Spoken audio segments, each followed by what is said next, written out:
One moment, please.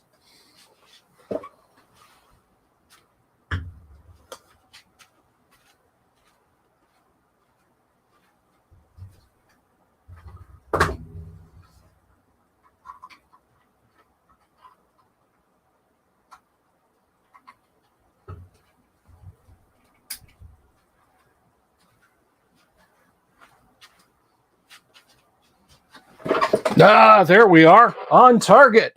On time. How are you guys? It's good to see you. It's good to be seen by you. And this is Cybernetic Bill Sylvie coming at you live from a drone strike crosshair near you. How are you doing this evening, guys? And let me just remind you, a dungeon master is never late. He arrives exactly when he intends to. I hope you're having an absolutely great Thursday. It, of course, is GYGAX Day. Now, did you roll up a character? Did you go down in order? Strength, intelligence, wisdom, dexterity, constitution, charisma, 3d6. I did a YouTube short. You can check it out on the channel where it shows just everything I did. Yeah, it's good. It's good to see y'all. I hope you're doing well this evening. We've got a pretty good crowd out there already. But I did want to scroll back up and give a quick shout out to local Gumby 433 or local 433 Gumby. I can't keep y'all's weird internet names all straight all the time, but it's his youngest boy's birthday. So happy birthday to your youngest boy. And we're having a lot of fun this evening. And if you're new, if you've just subscribed to the channel, I of course am your host, Bill Sylvie, aka the Dungeon Delver, and this is just something we do, just 5 nights a week. I bring you old school goodness. We'll crack open old tabletop RPGs. We'll dig into classic D&D for all the secrets and lore tucked away therein, and occasionally we play some live stream games. But in addition to that, on top of all of that, I like to sit back and invite people onto the show and just have a chit chat with them. And we've got a humdinger for you tonight, a pretty special one, actually. And I hope you guys will agree with this, because our guests tonight are Heidi GYGAX and Eric Garland. I mean, what better way to celebrate GYGAX Day than with some GYGAX family, right? So we're going to be bringing them on in just a minute. I hope you guys have got a libation and kick back. And if you've got any fond memories, if you ever, got to meet Gary at Gen Con or any of the other conventions he did or went to, or he just even fond D&D memories, just throw them in the chat. Just bring them on in the chat. And, if you've got one you particularly want to share, yeah, you know what to do to highlight it, right? But if you're just stopping by, if you're just cruising by and you haven't already, please click the subscribe button, click the bell icon for notifications. And if you like the video, give it a thumbs up and leave a comment down below and tell us what you liked about it. And I'll do more of it. I promise. That's my promise to you, to make things better for all of us. That is word is bond, Delver's Dungeon promise to you. And also, I don't know about that one, Jack, but anyway, also, I do want to mention that, of course, tonight's live stream is brought to you by our friends at Hellebarde Games. Hellebarde makes the kind of adventures that they'd like to play, whether it's for Castles and Crusades, 5th edition, or the OSR. Old School is in play at the table, and you can check them out on their website, hellebardegames.com, or on DriveThruRPG. Now, my guests have been patient, and they're sitting back in the green room getting antsy. Hopefully we put out a nice enough craft table for them. So I'm going to stop being foolish, never, and welcome them on as we celebrate the birth of the guy who's the reason why we're all here and why we have a hobby. But without further ado, ladies and gentlemen, boys and girls, please give a Delver's Dungeon welcome to Heidi and Eric. Good evening. How are you? Hey, good evening. Hi, how are you doing? I'm doing all right. I can't complain. I could, but who'd listen? We would. Well, thank you very much. I appreciate that. How are you guys? We are good. We're tired. We've been fulfilling orders from our Kickstarter. That's right. It's been a very busy week. All of the digital rewards went out. We still have a couple more character sheets that we're building, but and those will be in there, and everybody will get an update and a notice when those are available. Those are the extras, including Graybill. Graybill. Yeah, Graybill. Graybill. We have to build the character Graybill. Yes. We're putting those in for Curse of Candlelight Manor GG3. We are bringing back some of the characters that were in GG1. Excellent. So, I trust you found a certain conversion to original D&D to your liking. Yes. Good. And those are uploaded, and they are on Drive-Thru RPG. Yeah. If you were a Kickstarter backer, you would have gotten the notification today. Go get it. Yep. Yeah, I've a few folks in the Discord, and folks have just private messaged me and stuff, said, "Hey, I got my GYGAX land backer pack today." I'm like, that is a cool looking spread, guys. Let me tell you what, this is not one you would have wanted to miss.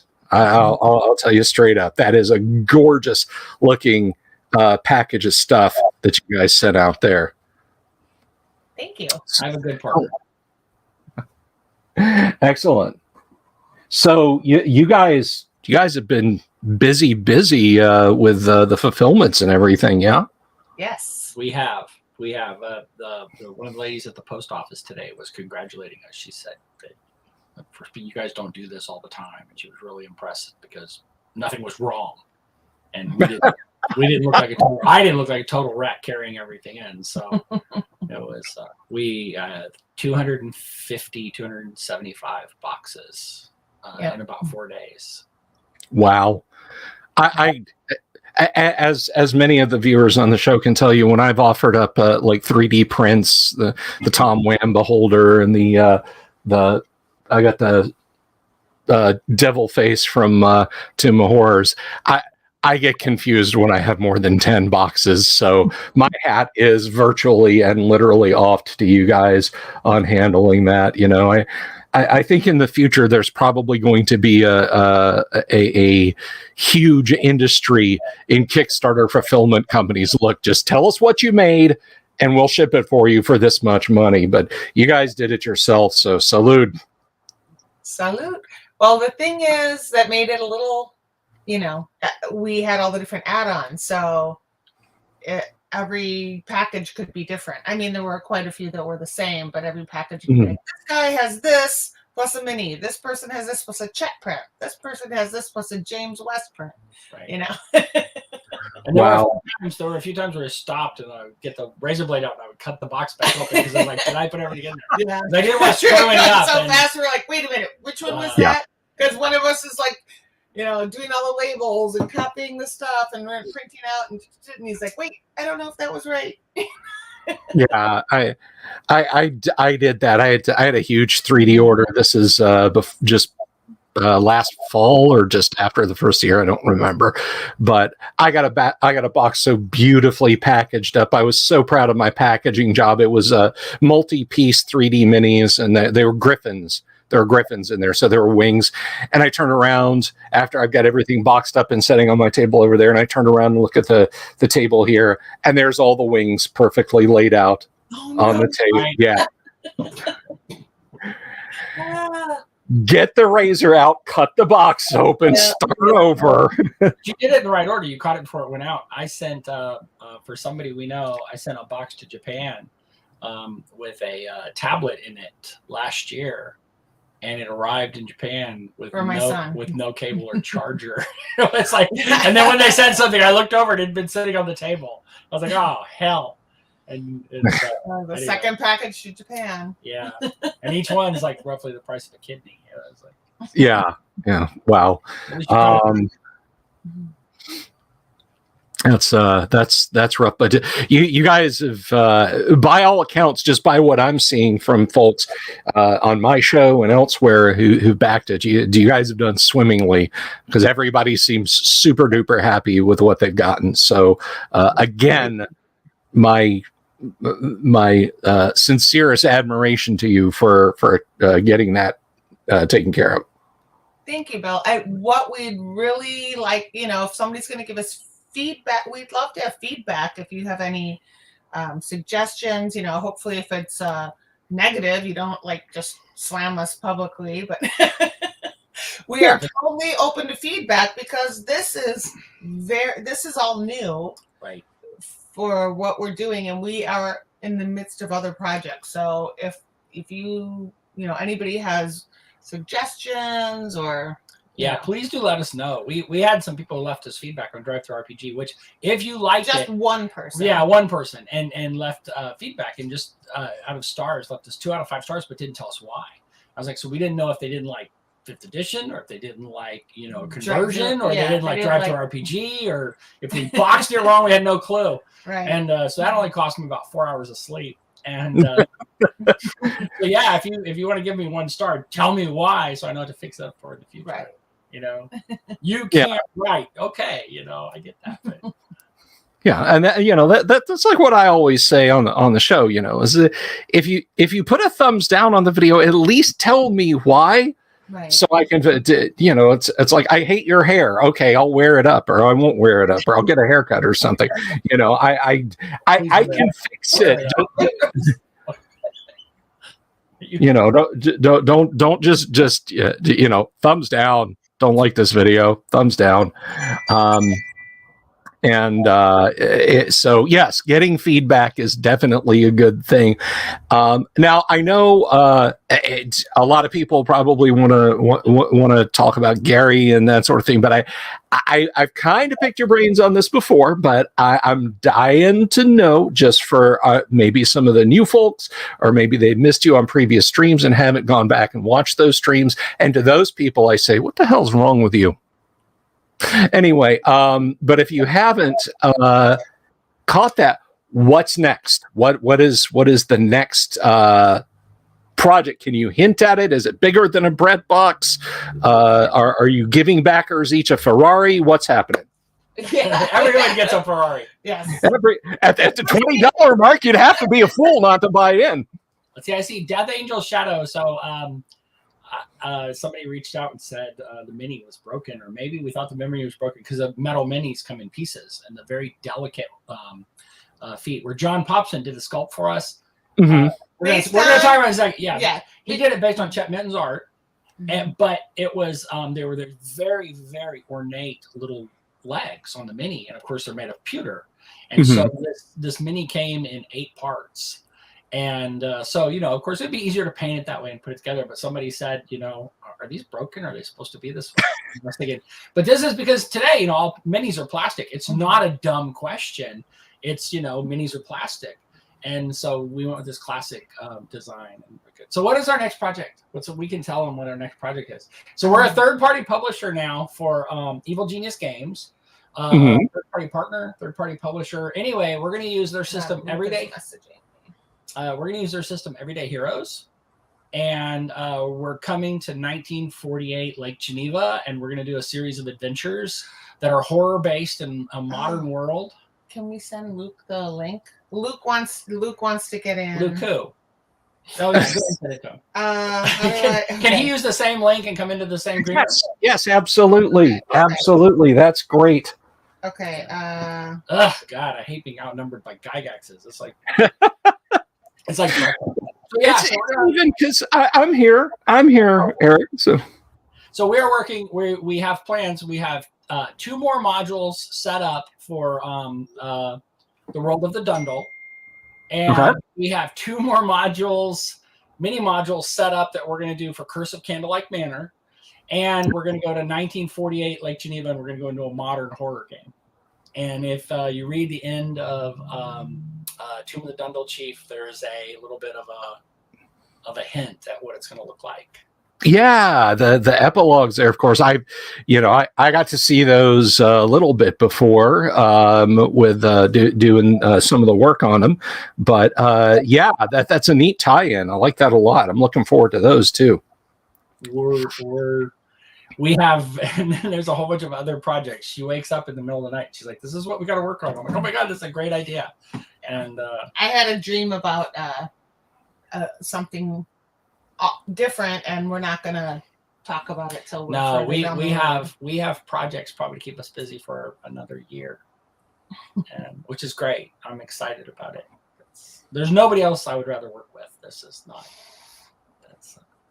Well, there you go. I mean, and I need to brag on the drive person. him crazy. You do. She drives me absolutely crazy. But I'm a Type A personality, and she's a Type A personality. We're lucky we don't exchange fire some days. It's like, you know. And he taught me how to shoot, too. Yeah, she's a really, really good shot. It's a little instructor. bit freaky. I'd never shot a gun before, and he taught me how. And yeah, I didn't have to. I gave her some very basic instruction, and she shot the crotch right out of the man-sized silhouette target. I did not. So what you're telling me, Eric, is if I ever came with you guys again, be super polite. Well, you know, you'd be afraid.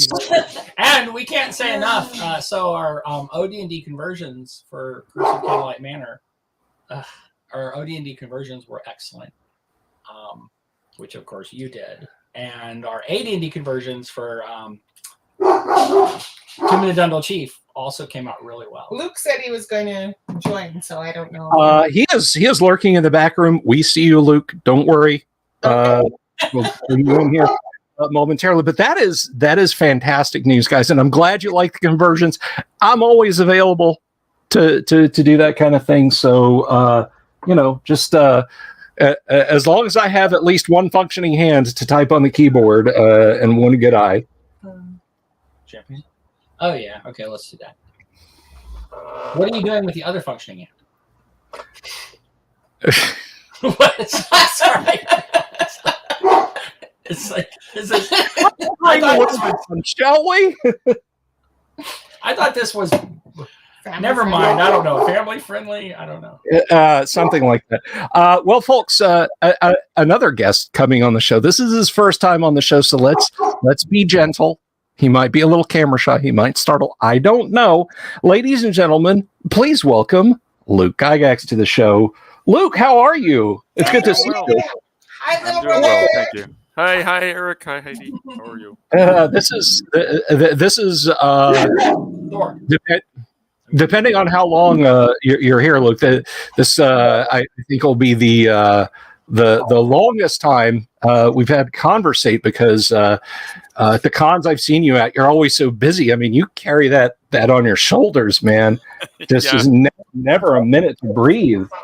There's not. That's kind of GaryCon's the busiest, couple days of my year for sure, always. Mm-hmm. But I love it, and seeing so many people and helping create so many wonderful memories is sort of a high of its own. And I'm sure, honestly, I bet my dad really enjoyed looking out over a crowd and seeing a lot of people enjoying his game and making friends, that sort of stuff. So I think that's part of the beauty of it. Oh yeah, without a doubt. And I mean, I've told this story before.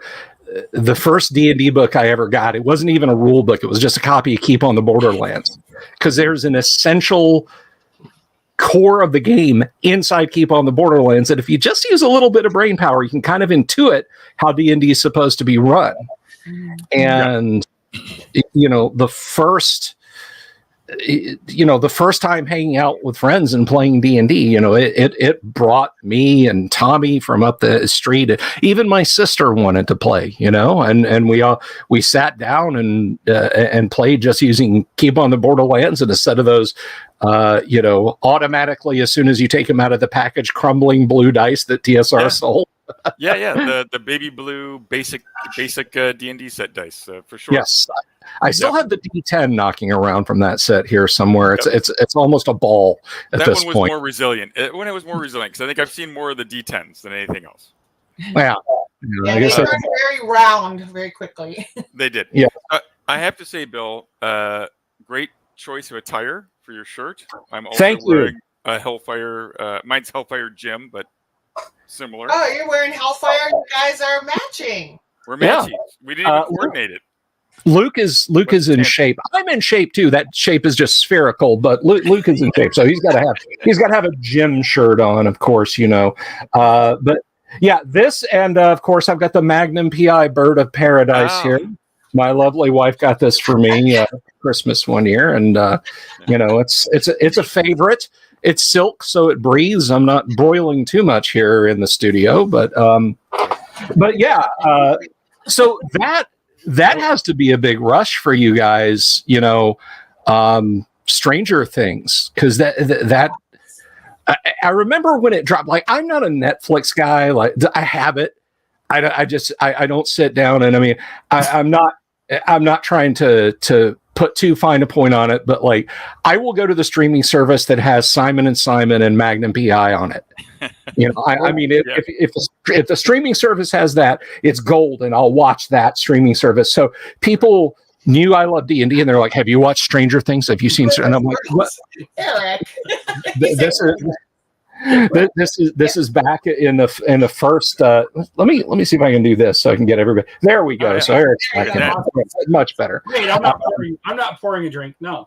We're in honor of Gary Gygax Day. We've been chilling this all day. Yeah, we never have Excellent. This is not. Excellent. There you go. I've got a pint here. I got Guinness in my great underground online convention glass.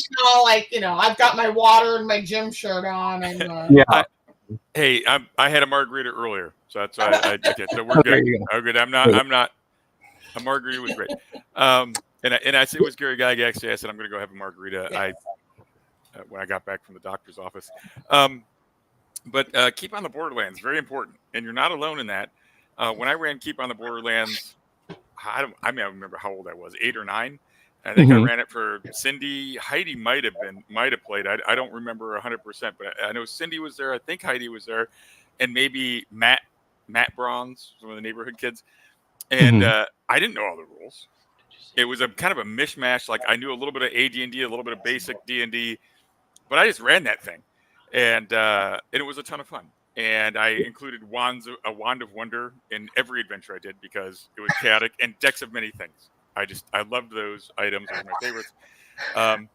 Years later, when Goodman Games, Joe from Goodman Games, kind of approached me and said, "Hey, would you be willing to write a foreword for B2, their kind of reprint of it?" I said, "Sure." And I hadn't looked at that since I was, 9 or whatever it was, right? Right. And I started reading it. I started rereading B2. And I was like, oh my God, my dad wrote this exactly as he would DM. It was in his voice. It was absolutely how he was just basically saying, okay, there's not a YouTube I can make. So what can I do? I'm going to rate this module, and I'm going to basically say, well, this is how you do it, people. And so just read this. And now you've got like the basics of DMing, and you'll make it your own. And fill out this part in the Caves of Chaos. That's like your part to make it your own. Right. It was very tutorial, and it was just weird how when I was reading it, I heard my dad's voice, because that's exactly the way he did it. And so that really was interesting, because I don't know what I was like 48 or 47 or something when I kind of re-engaged. So it was many years later. Really neat. So Keep on the Borderlands, a seminal work, and that really was the YouTube how do you DM video of 1980 or whenever that came out. Oh yeah. I mean, it's hands down a favorite of mine. We do a live stream game on Tuesday nights here on the show, and I did a couple total party kills with mid-high level groups in my own interpretation of Castle Greyhawk, and we kind of had to reset after the last one. And I said, what am I going to do for these guys this time? Keep on the Borderlands. So that's where we started with a first level party, and it's one of those things that it's just it's elemental. It is the hydrogen atom of Dungeons and Dragons, and it's just so, and like you say, it's tutorial. It's fundamental. I learned how to play D&D without a rule book because of Keep on the Borderlands. I mean, there was stuff I had to make up. Sure, had a character's level. That's not in the module. So, and just monster count. You killed 3, you killed 3, you killed 4. Well, you level up. The others you don't, and that's just kind of how we did it back in 1980, 81. And it was... But, yeah, I mean, it's amazing. Yeah, Luke, I mean, I'm sure you know this, when we played as kids, we hadn't read any rule books. Dad just, No. Here's what you see. What are you going to do? And that's how we played. Right, and that's the heart. I think that's the heart of RPGs is that. Yeah. It's not overly complex, and Right. it seemed scary. It seemed so scary. There's this big giant book, right, with hundreds of pages of small print that you have to...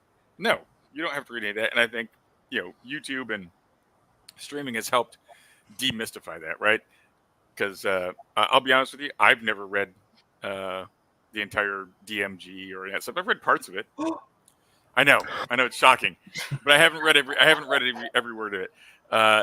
I've read all of the little cartoons that like Tom Wom and others did there. I read all of those at least like 3 times, but Yes. I have not read it. I have not read all the rules bits. And in fact, I would just call my dad when I had a question. I'd be like, "Dad, what was this?" Because I hate looking up the rules. So I was like, "Hey, well, how about this one?" When I really was stumped, I couldn't find it in 5 minutes. But yeah, not too many people can quote you the rules for how to not hit other characters when you're firing arrows into combat, but everybody knows chapter and verse the papers and paychecks joke in the Dungeon Master's Guide. With the adventurers sitting around. Oh, we're role playing as we're students and workers in a highly technological society, and one of them's holding a rule book that says papers and paychecks on it.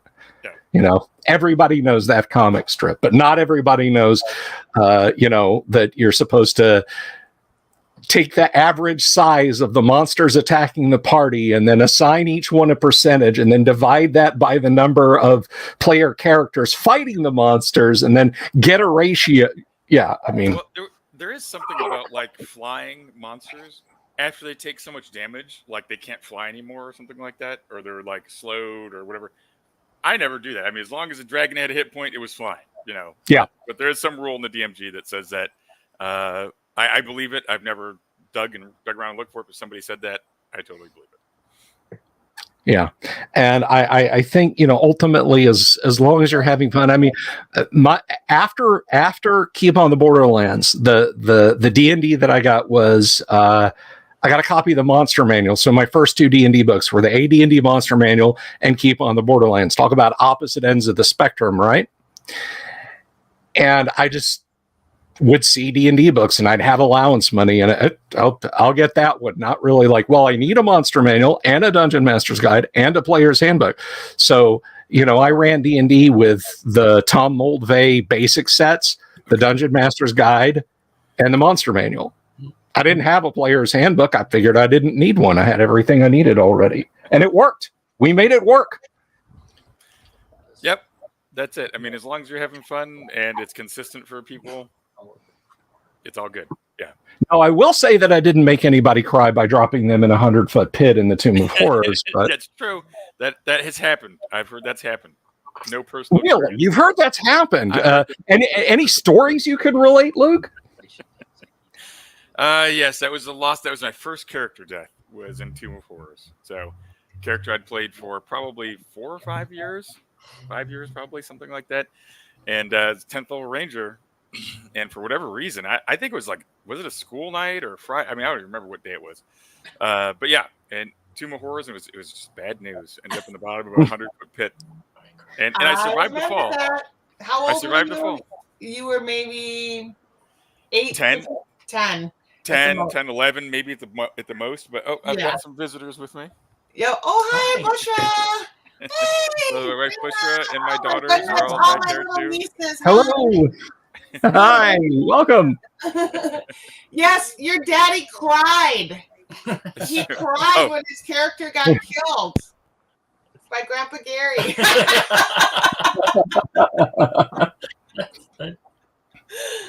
He's gonna hold up a sign or something. This is not. And Grogu. The whole fam. Right on. He turned off his. Yeah, we can't hear you. You muted. You muted to say, "Damn it, Heidi." Yeah, he made it so nobody could hear the crying. It's not. You don't have to cry again. Unmute yourself so you know. No. Are you still crying? Oh, we still can't hear you, Luke. Still made it. There you go. Okay. All right. Yeah. Then now, there we go. I thought it was. All right. Okay. 1, 2, 3. Happy GYGAX Day! Woo! Yay! I should get the girls to come down. Yeah. Everybody. I'm Be trying. right back. I'm just gonna- Oh, Here you go. Okay. Okay. So I'm going to go recommend for these guys. So I just wanted to say Happy GYGAX Day. And Thank you very much, Luke. I'd love to have you on. Got the time. I'm going to duck off if that's okay. We'll see you later. That's Take fine. care. You take care, sir. Take care. Be Bye-bye. well. Thank you. we'll see you. Oh, that was nice. That was awesome. They had a lazy day and jammies all day, so. Yeah, that's their. So we're saying hello, ladies. Oh, did they all get off? Yeah. Yeah, they waved goodbye. Oh, shoot, we missed them. Oh, well, you can say hi. Okay. Say hello, world. We've got a whole audience out here. 27 people say Happy GYGAX Day to you girls. Okay. Now you're quiet. This All is- right. Now you can go back up. I thought we were going to see your niece, your cousins. All right. Oops. Okay. We can watch the video later. Bye. Yes, it will be up. And if you're just tuning in, and you missed Luke and you missed the death of his 10th level ranger, it will be up. I leave the videos. I leave most of the live streams up. So we know, Heidi, we know about the death of Luke's ranger. Come on. Did Gary ever off one of your characters? And if so, how? I don't remember dying. I remember Murphles made it through, but Luke was playing more often than I was. When he was, because when he was 10 or 11, I would have been like, I think he was more like 9 or 10. And I was like, I'm 6 years younger. No, I'm older. 6 years. So, I had, other teenage, interests going on, like Sure. out with my friends and stuff. But Boys. She liked boys. I'm a boy. Yeah, I was going to say she still does by all outward appearances. Yeah. So, no, I don't remember getting killed off, and that was a funny thing I said on Facebook recently is how Jim Ward is famous for killing off all of his players, and I played CNC for the first time at GaryCon a few years back. It might have been the first year it was at the Grand Geneva, and I just jumped in on a Sunday because I had been working the con and I had some time, and I jumped in and I played, and he says, "Of course you can jump in." So I was the only one of the party that survived. And, Eric was like, "Of course he let you survive, I died horribly. It's I had on video. Well, you weren't in that one, but Not that one. no, I was the one who figured out how to get in. There was a door and people were like, "I don't know what to do," and other people are like, "I'm gonna unshackle these zombies that are chained to the wall, and maybe they'll tell us something." I'm like, "Are you guys idiots?" Or, open up a crypt, and then there's like, they take a ring off of a corpse and they like stick it on their finger. Like, okay. But anyway, I did survive, and maybe but he loved, is like, "Oh, okay, nope, you're dead."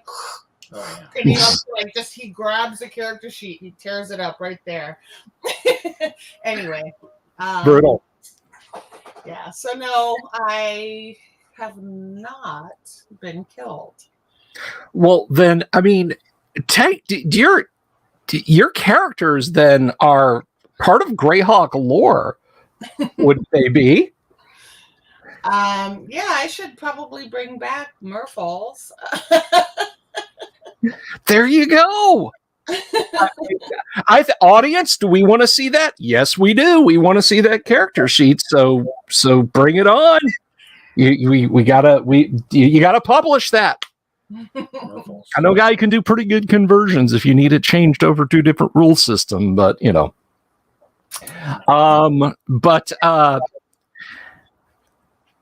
Oh, I lost my train of thought. Are you talking about David Chenault? Eric, so you now had you met Gary before he passed away, Eric? No, this was one of these things. So by the time I was financially able and knew that, boy, at some point I need to, travel north and go and meet Gary Gygax, but then I was busy, it was all very cats in the cradle. I was, I'll do it next year. And I kept saying I would do it next year. And the next guy knew he had died. And so I never got a chance. In fact, I didn't even know what GaryCon was.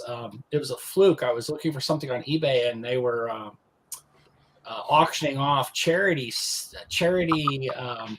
tickets to raise for a charity. They were raising money for a charity for an OD&D game on Center Street in the house where Heidi grew up. And it was in Lake Geneva. And I thought, I'll go ahead and bid on these. And I bid really ridiculously high for something for eBay. And had a friend who went and bid. And I think I bid like $400 or $500 for the seat. This was 7-8 years ago. And my friend said, yeah, I'm going to go too. And he bid $20. So anyway, he was out like 20 seconds later. And he couldn't believe it. So I can't believe I didn't get it for $20. And I was out an hour later. But it was during this thing called GaryCon. And that was in 2015. And so that was the first time I ever actually made it to Lake Geneva. And that's when I met Heidi for the first time, right? Right. And the place where I met her is actually where I proposed to her. The same room, same spot, in the same 10-foot square. But we didn't really start.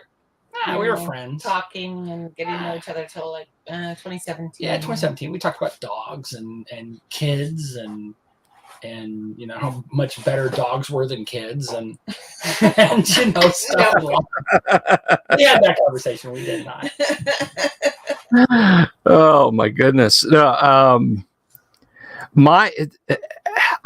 I'll never forget the first time I met Gary face to face. It was at the one and only Milwaukee Game Fest, and we played well, it was Castles and Crusades, but Castles and Crusades was enough in beta that it was effectively just AD&D.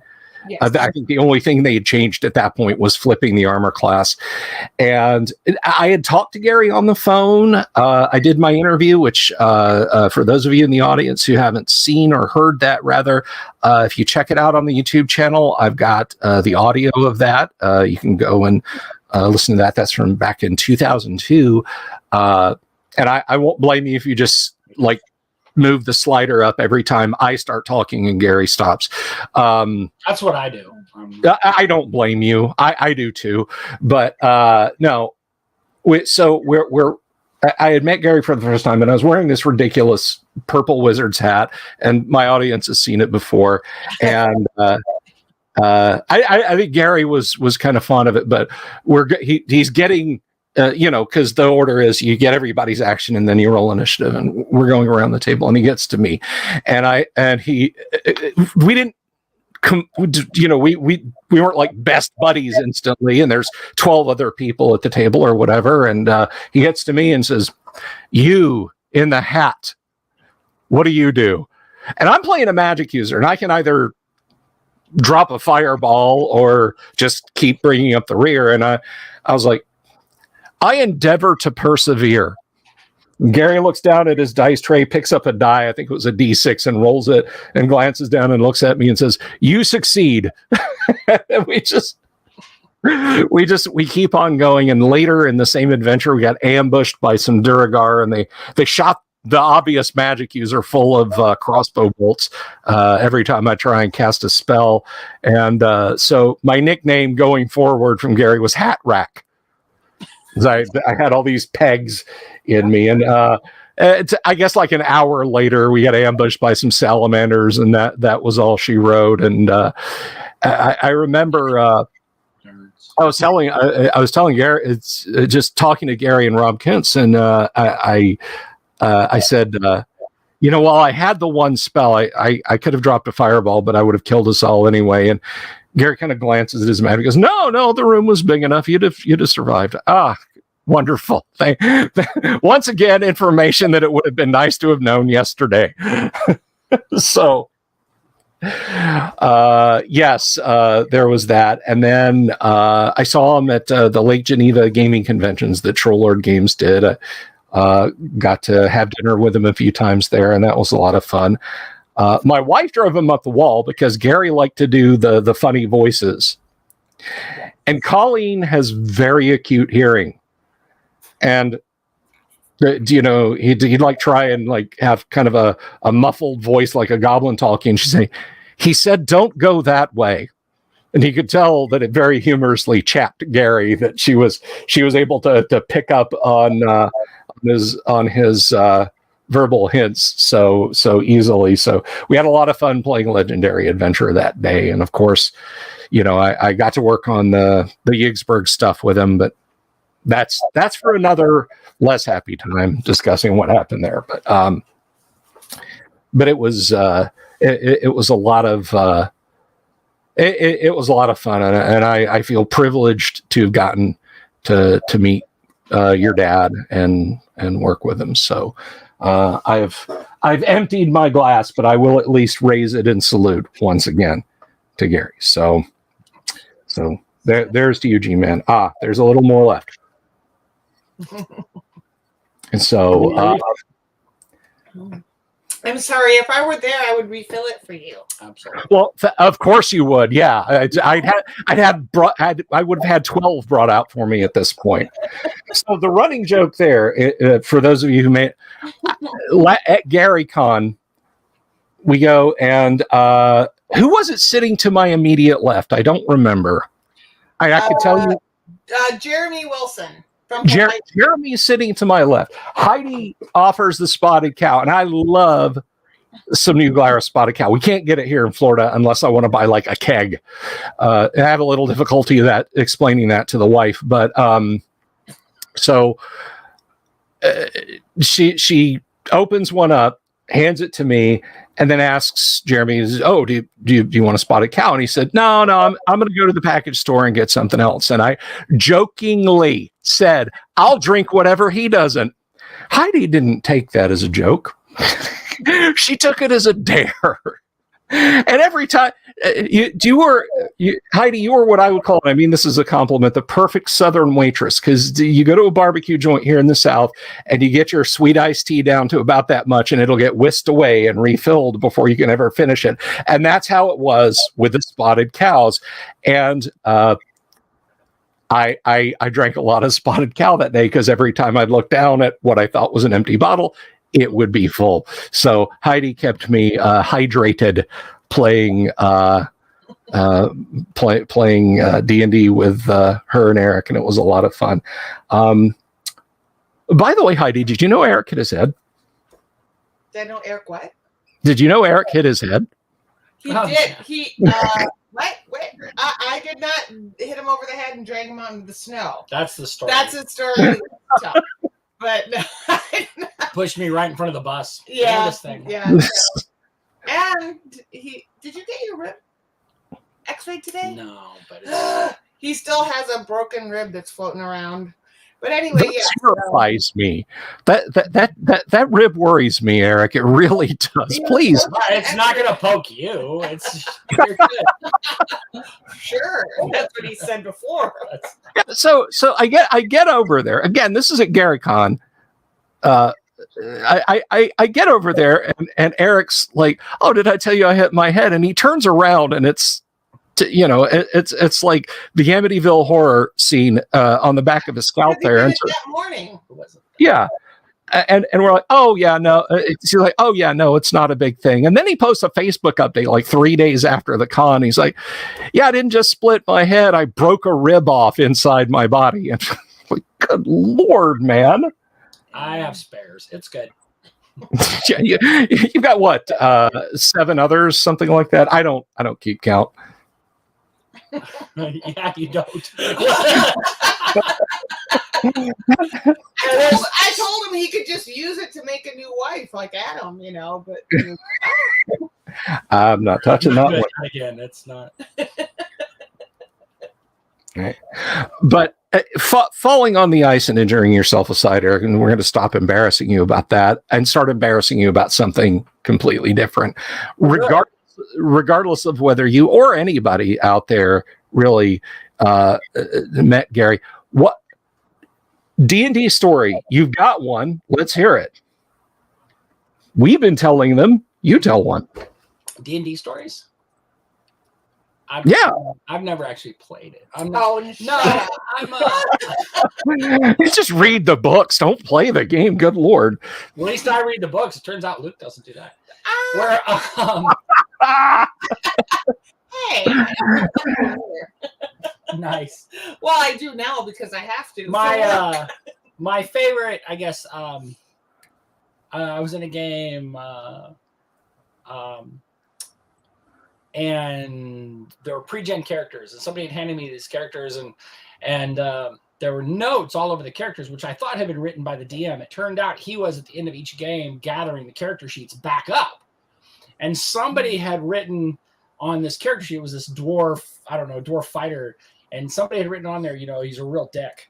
And so anyway, I thought, we were playing, and there were camera crews and people that were doing a documentary. They were filming for a documentary. I guess this was 2015 or 2016. And so the camera crews were the Stefan Pecori. Oh, I don't know. There were like cameras everywhere. All these people, right? And so anyway, it comes around to my turn, and one of our party has disappeared. One of our party got grabbed or snatched or whatever. And so I'm playing this dwarf with like a 6 intelligence, and for whatever reason, I've maybe been drinking too much. This dwarf was Scottish. And I started to holler. You got to my turn, and I was like, what did you do? What did you do with my cleric? Where's my cleric? We came in here, we have this many, and now there's this many. And the DM was, I don't know. We sort of went through this whole thing, and I wouldn't quit arguing with him about, we had a missing character, and I'd noticed it. And so the turn moves on, and he leans over, and he says, Guy, dude, why are you acting like that? And I said, well, because you got right in here, and the he's got a slow intelligence, and he's a dwarf, and he's pushy, and he wrote right down here he's a dick, and he's like, I didn't write that. So somewhere out there is this footage of me being a complete asshat. And somebody else had put it about the DM. Yeah, it was somebody. Yeah, I don't know if he was talking about the character or the DM, but yeah. So yeah, and it turned out the DM I kept running into at the same con. I just kept running into him over and over again to the point he actually started thinking I was following him. Like I would go into the bathroom, he's walking out of the bathroom. I'll have to think about it for just a minute. I've been day drinking all day. I don't remember. No, he has not. Good. Not. That's how I get through my manuscripts, Eric. So he loves to say that. He goes places in town. He's like, I don't know, I'm day drinking, and I'm like, stop saying that. People are going to believe you. Well, the best way to, tell a lie is tell the truth badly. Or the best way to tell the truth is. Anyway, no, but yeah, it turned out he worked for Steve Chenault, and I was telling him about it later. It's like, he thinks I'm following him, he thinks I'm stalking him. And so he says, oh man, he's like right behind you right now. It's the DM. And I was like, he said, so I'm going to lean over your shoulder. I'm going to look. He said, I want you to glance back really quick. And so we did that. And he starts laughing. And I said, what happened? He said, oh, he ran away. I was like, it's so funny.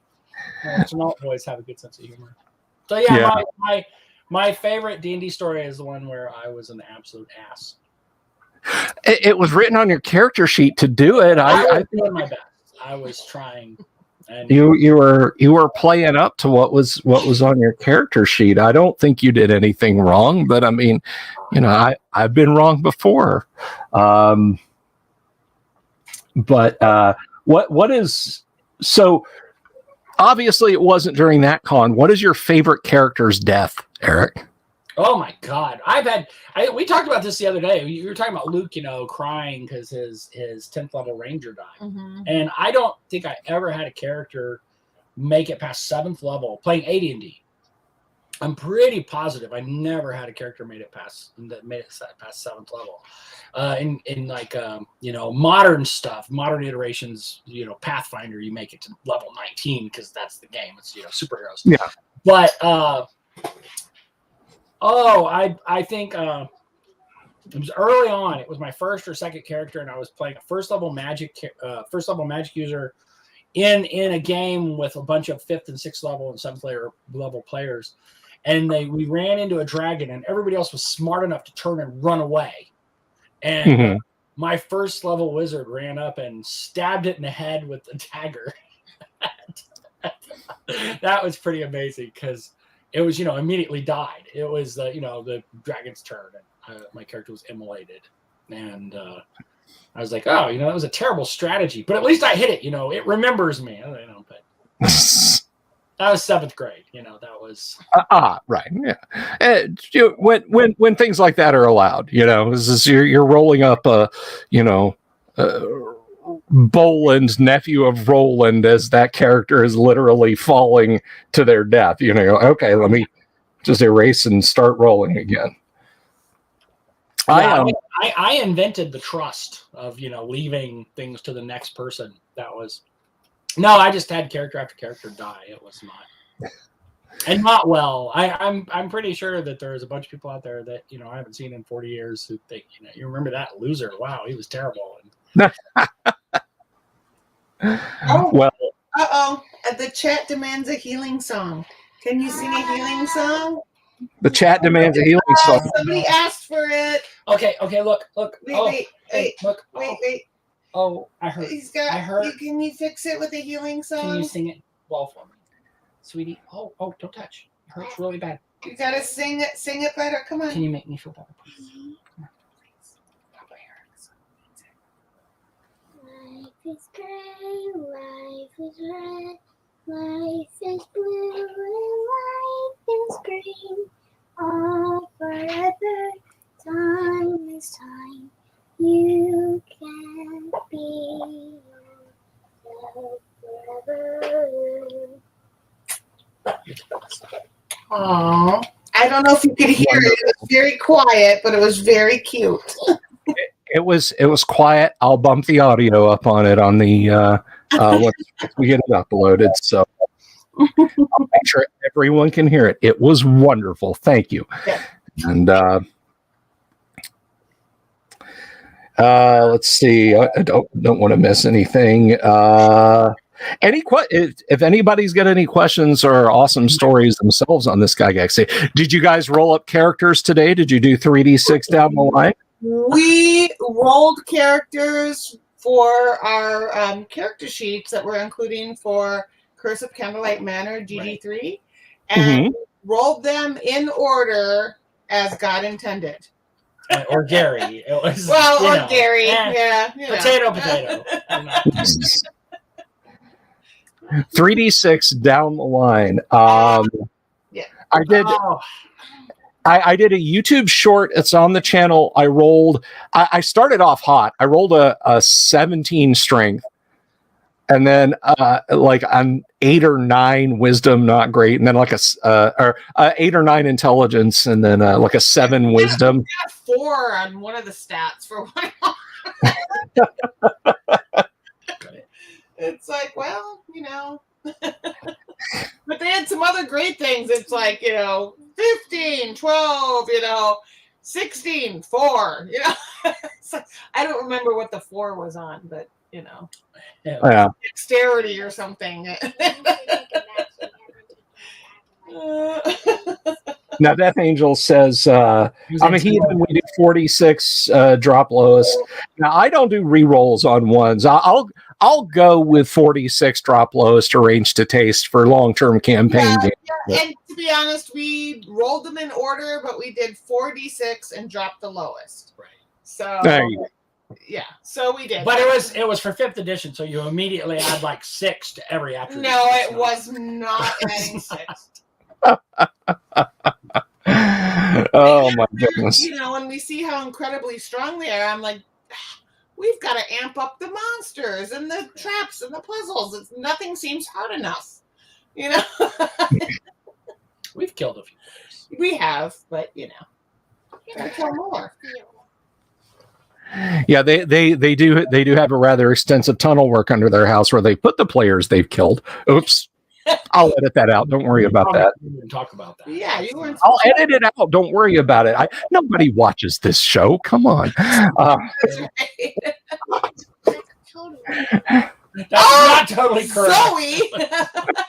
Zoe said that's totally correct. Totally. There's an old joke. There's an Italian grandfather. He mails his, or rather, he sends a letter to his son, the gangster, who's in jail, and he says, planning time is coming soon, and I know you have to pay for what you did. I'm getting old, and I'm not going to be able to dig the garden to plant the tomatoes this year. And he writes him back and says, Dad, you shouldn't dig the garden anyway. That's where the bodies are buried. And so he writes him back and says, well, I think you should know that the FBI showed up and dug up my entire garden, and they didn't find anything, so they left. And his son writes him back and says, I did the best I could from here. Nice. He got the garden dug for him. There you go. But, I love that. But so Heidi, favorite? Well, no, you've already said Gary didn't kill off any of your characters. I don't remember dying. Now I feel like I got ripped off. Like I said, I had playing the Castles of Crusades game. My character was shot full of arrows, survived that, and then we were all stabbed to death by Durgar and salamanders before I could get a spell off. Well, at least a spell that might have saved our bacon. But when we played Legendary Adventures with him, Colleen and I, we didn't die. We actually survived the adventure, which maybe the trick to surviving a game with Gary was to be or be near a girl. I don't know. Because we got out alive on that one.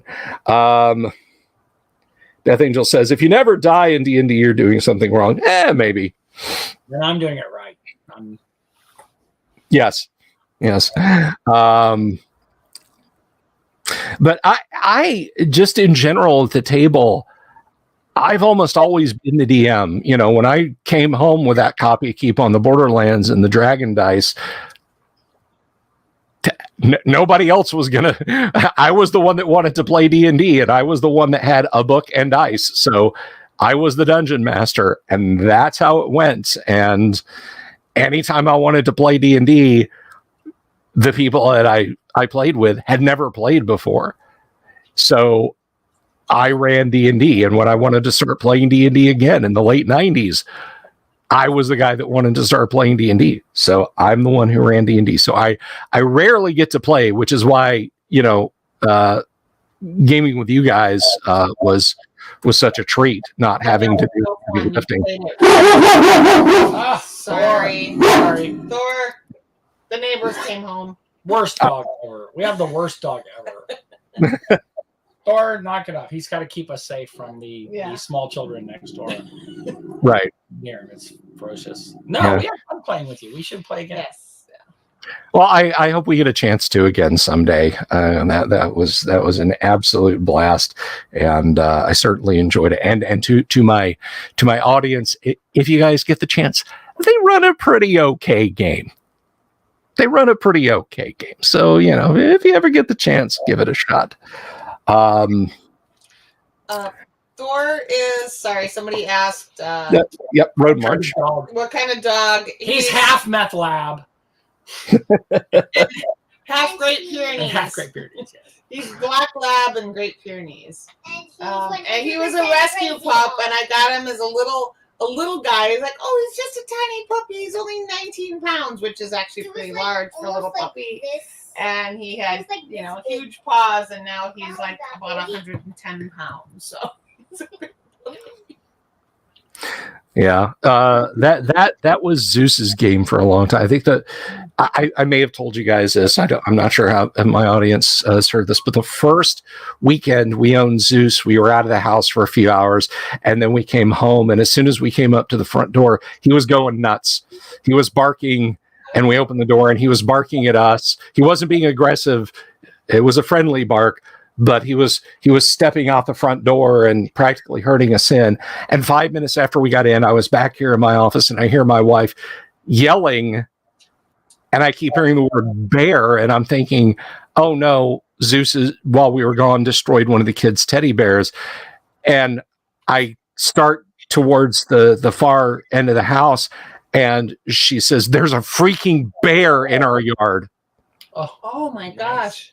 We had a Florida black bear who he comes through our yard regularly. We're on his route.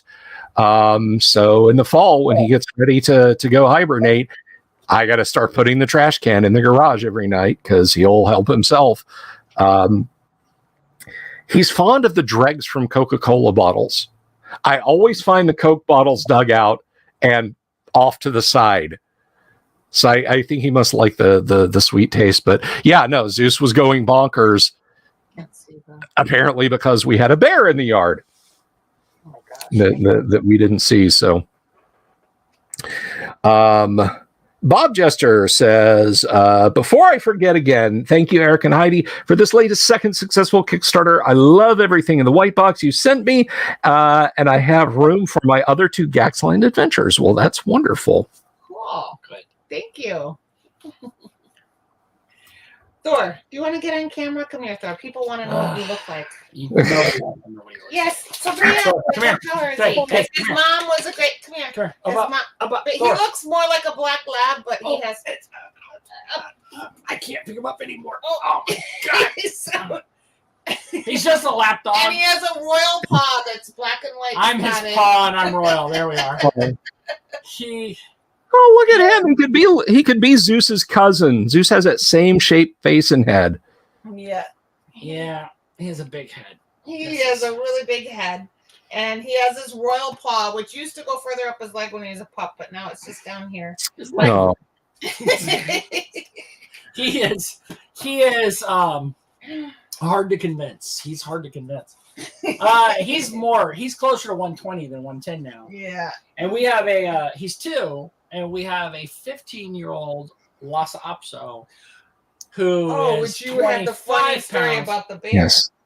Oh yeah, he actually did. He was just talking about it was an earlier Lhasa Apso.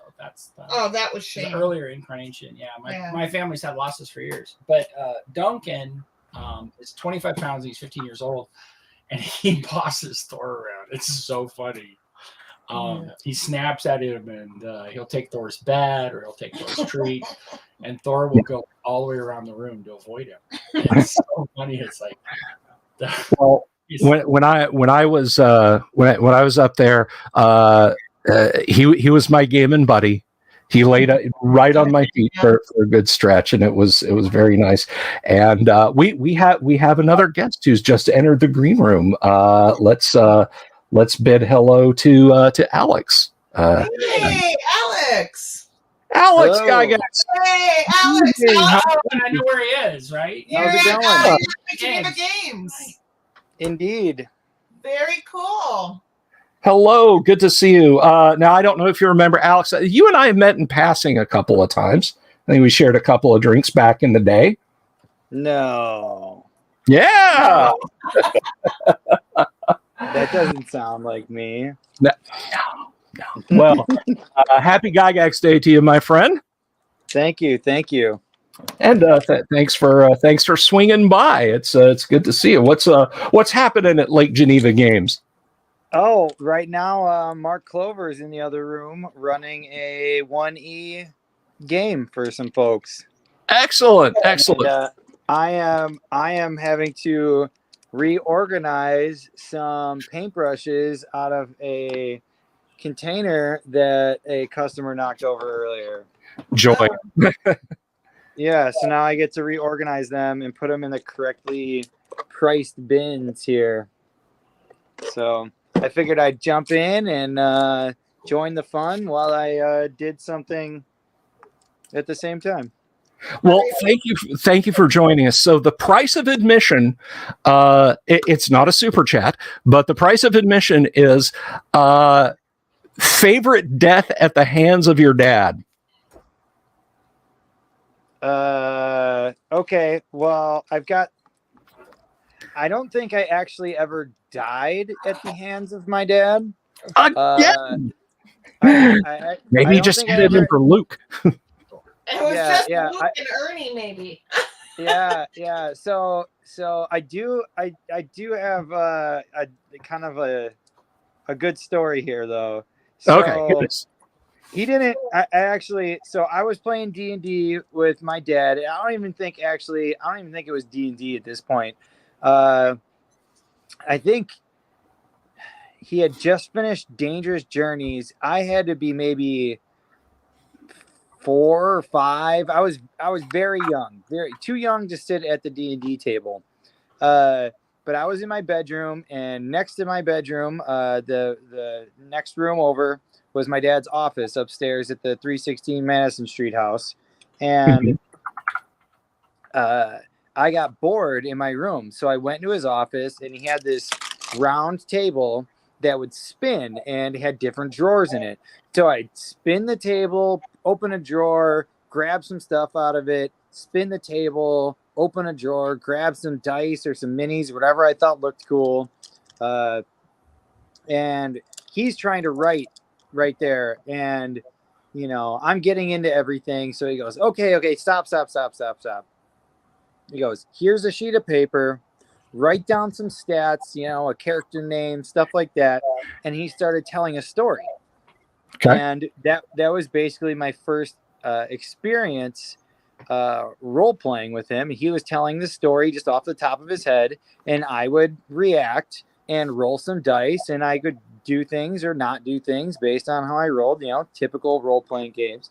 So this went on a few times, and I had received some magical boots of flying. And one day I sat down and he goes, okay, you're at the base of this tower. And there's no doors in this tower. But you can see there's, someone up top, or there's an entrance up top. So I go, okay. I fly up to the top and I land at the top of this tower. He said, all right, make a saving throw. And I made it, and I failed my saving throw. He goes, oh, you landed in some green jelly that has disintegrated your boots of flying. And being very young, I was very attached to those boots of flying because they were the one magical item that I think I had on my character. And so I looked at him and I said, I jump off the tower to my death, and I ripped my character sheet in half and walked out of the room. So he rage quit. Rage quit. Yeah. So that's the only time I ever died playing D&D with my dad. It was at my own hands. I quit. Yep. I said, all right, Dad, you want to take away? I go, that was pretty, uncool of you to do. So, I can do it too. Crying. Yeah, no, I didn't cry. I wasn't crying. I just jumped. I jumped off the tower. I ripped my character sheet in half, and I was like, that'll teach you. Oh, yeah, because I'm sure he was torn up. Yeah. And then I just went back to rummaging through the drawers again. Yeah. How old are you? Yeah, I was like, I had to be like 4 years old or something. Okay. I was really young. I think we can brook you the character sheet destruction then. Yeah. But so have you gotten any games in today, or are you just brush organizing? Have you been condemned to brush organize?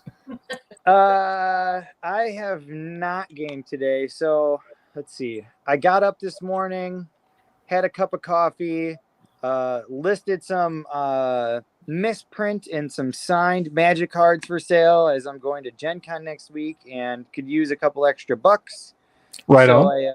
I listed some things for sale on Facebook, came to the shop, did a few things around here, and then I went down to the ribbon cutting ceremony for the bench dedication. Mm-hmm. And then I can't. Yeah. How was that, Alex? I didn't, obviously I'm in Kentucky right now. So Yeah, it was great. I thought at first that, we're going to dedicate a bench to him and there's a ribbon cutting ceremony. Okay, it'll be like 4 or 5 people. No, there was like 50, 60 people there. That's The Lake really Geneva awesome. Regional News, Spectrum News Milwaukee was there. They took some videos and asked a few questions. That will be airing 5 a.m. Central. So if anyone goes Spectrum News Milwaukee, they will see the whole ribbon cutting ceremony there. And I found out last night at like 8 o'clock that I was going to be the one cutting the ribbon with a sword and had to say something. So I just came up with something off the top of my head. I did. Yeah. I cut it with a sword. Very cool. Did anybody take video? I want to see that. Yeah, if you go onto my Facebook page, I was tagged and someone had taken a video earlier today. All right, I will check that out. We've been busy doing packaging and children wanting to eat ice cream. But say hi I believe Alex. Paul's whole speech. Hi. Paul's whole speech will be on there. He gave a fantastic speech. They had a long table with all the initiatives and all the information set, actually printed on the tablecloth. We gave away dragon cookies and made nice. Potions. Yeah, we had waters, ice cold waters for people because it was extremely hot and humid today with Mio. So we gave them colored potions. So we had potions and dragons there. Very nice. Yeah, Paul gave a fantastic speech. So it was great. We would have made it up there. We would have figured it out, but we had already planned. I did this. I planned a vacation. We leave this weekend for South Carolina for a week. So. Oh, well, how dare you take a vacation? I know. Well, it's kind of well deserved after this last Kickstarter. We've been working our brains off. Yeah.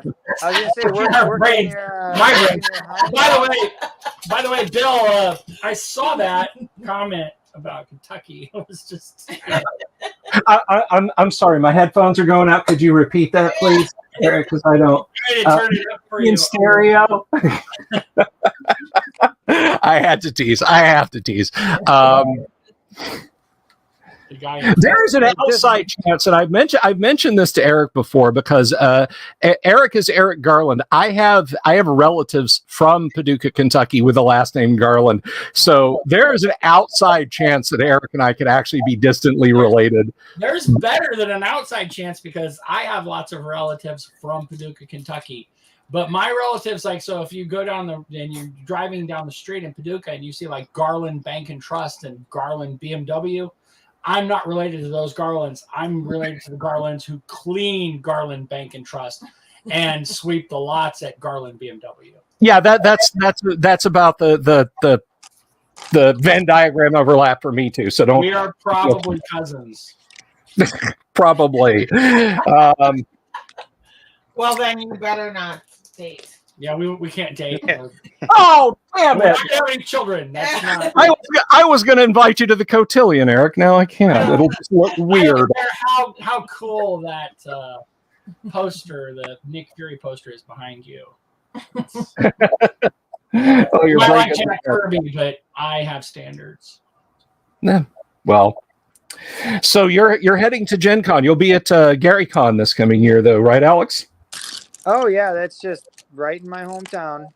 Yeah. And Yeah, Alex, will you be able to be at Gamehole Con, or you're getting married that weekend? No, yeah, no. I have received the Knicks on the Gamehole Con. Yes. Alex is getting married. Congratulations, my man. Thank you, thank you. You are She's quite a welcome. woman, and we love her, and their 2-year-old baby Henry, who's just a really wonderful little boy. Yeah, he's adorable. He is adorable. That is really awesome, man. Congratulations to you both. Thank you. We got some. So anyone going to Gen Con next week, feel free to stop me and say hello. I will be there. I was told by my fiance Kendra, we're getting married. We can't afford, for you to go on a vacation to Gen Con and for you to have a bachelor party and to do any. Usually, I like to go to concerts and stuff in the summertime. So she said, pick. You get Gen Con or a bachelor party. Pick. So I said, okay. I'll just make Gen Con my bachelor party. So I got about a dozen of my best friends are all coming with me. Peter Atkinson was beyond gracious and gifted badges for myself and all my friends that are coming. And even this is actually pretty kind of a touching story. So my best man, Sam, who I've been friends with since kindergarten.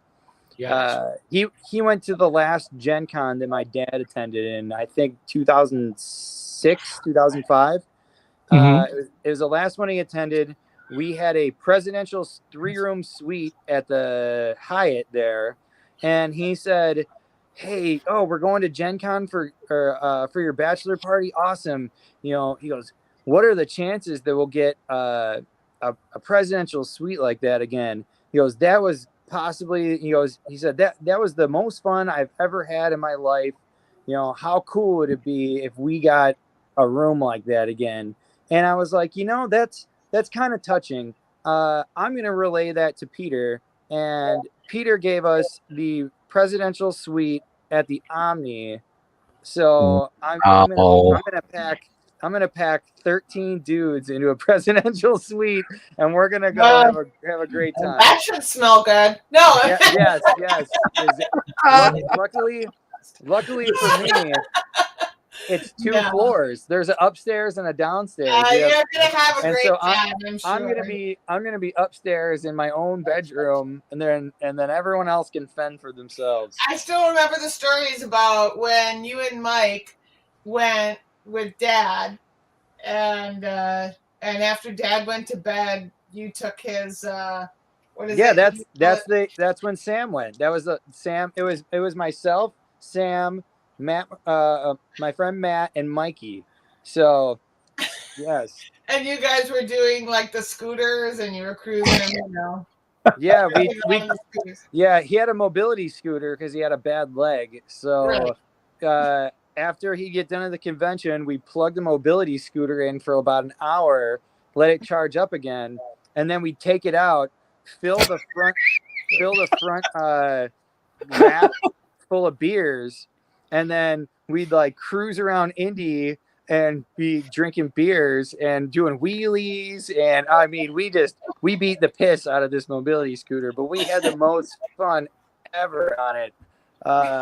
We were doing like, in fact, Mikey won this event. We set up Mikey's a race course. By the way. Yeah. We set up this like race course, and we're like, okay, here's you have to go here to here and then over here and then loop back around, and you have to chug a beer from A to B and then chug another beer from B to C. And if you've ever been to the Hyatt, you know that they've got the railings, and you can look over into the big center square. So all we could see was Mikey's head just going past, chugging a beer across this railing, and he absolutely crushed it. He was the first and the only one to go, because none of us felt like we could beat his time. So, and it was hilarious. That sounds great. That sounds great. Are you going to try and get any gaming in, or is this just going to be just go and goof off? We're gonna do. So a bunch of us are gonna bring different board games. A couple of us are bringing some sealed boxes of Magic to do some drafts in the hotel room. Okay. We did sign up for an unknown event with Gavin Verhey, one of the lead designers of Magic, on Thursday, where he does some like test cards. So we're gonna do just a couple. I think just the one is the only one we've signed up for, but we do have some other events we're going to try and pop into, explore the vendor hall. I'm going to get a bunch of cards signed. And then there was, what was the name of it? It was like the Tower of Gax, where it's kind of like the guy runs all day. He just keeps adding people into this group, and he runs it all day. It's for a charity. So I was thinking about jumping in on that on Friday one day, and at least getting a little bit of D&D in while I'm there. Right on. Well, it's gonna be rather difficult with a dozen guys to kind of do things. So sure. Well, it sounds like a lot of fun anyway, and I'm going to step away for just a half a second and grab another pint of Guinness. My audience has decided that I will have another Guinness, so I got to go get that out of the fridge. I will leave them in the loving care of my guests. Everyone behave yourselves, please. The audience, you guys can do what you want, but I'll be just a half second while I grab that. Hold on. He blamed the beer on us. Yes. The audience told him to. There's no way he would have had a second Guinness without us. So, Alex, I'm really sorry that we missed today's events, but we're heading to Myrtle Beach, and then we'll be in Lake Geneva. Yeah, we'll see you in 2 weeks. Yeah, 3 weeks, like 3 2.5 weeks. weeks. Yeah. Yep. Yeah. When will you be up? Will you be here on the 10th? August 17th, we have our game there at Lake Geneva Games.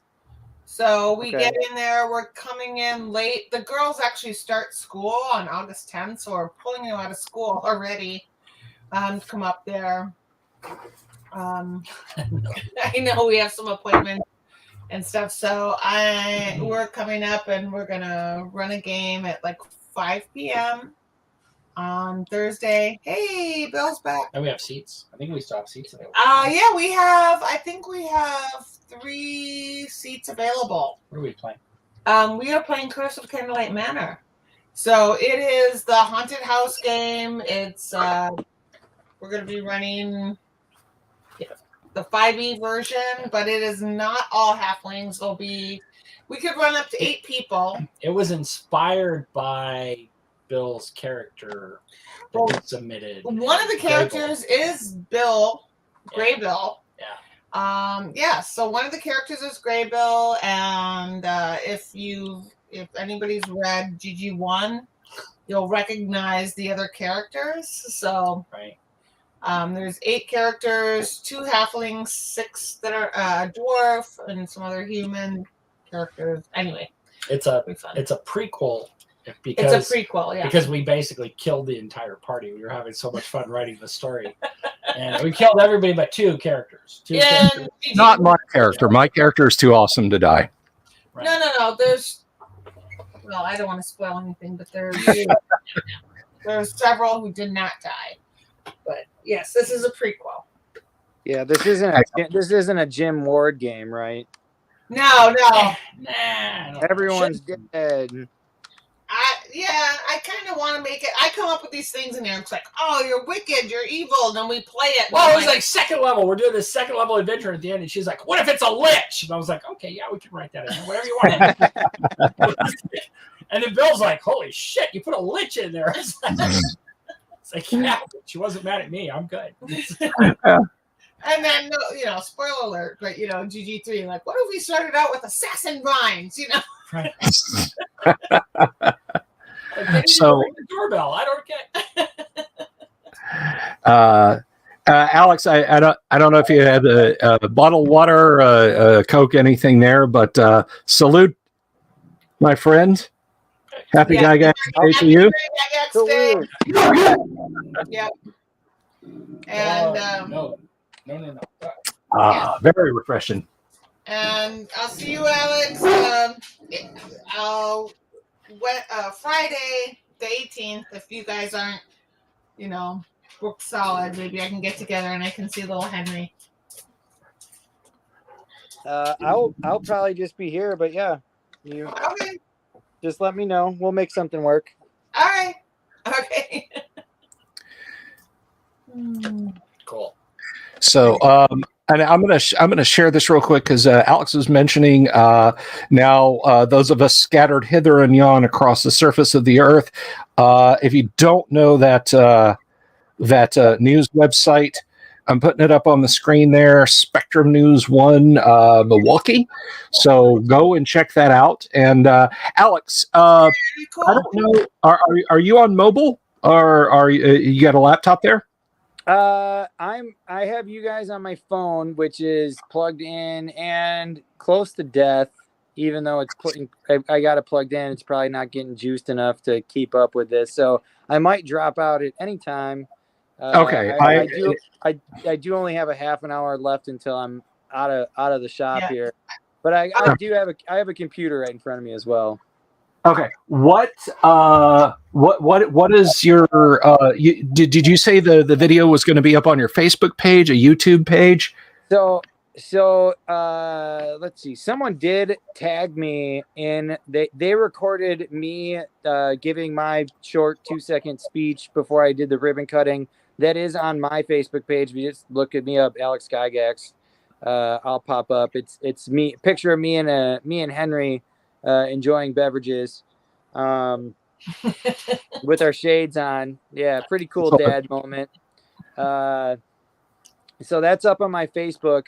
But then I'm actually friends with the reporter from Spectrum News. His aunt, I believe, lives next door to me, and we used to work together. So he messaged me yesterday, and I guess he really, really pushed.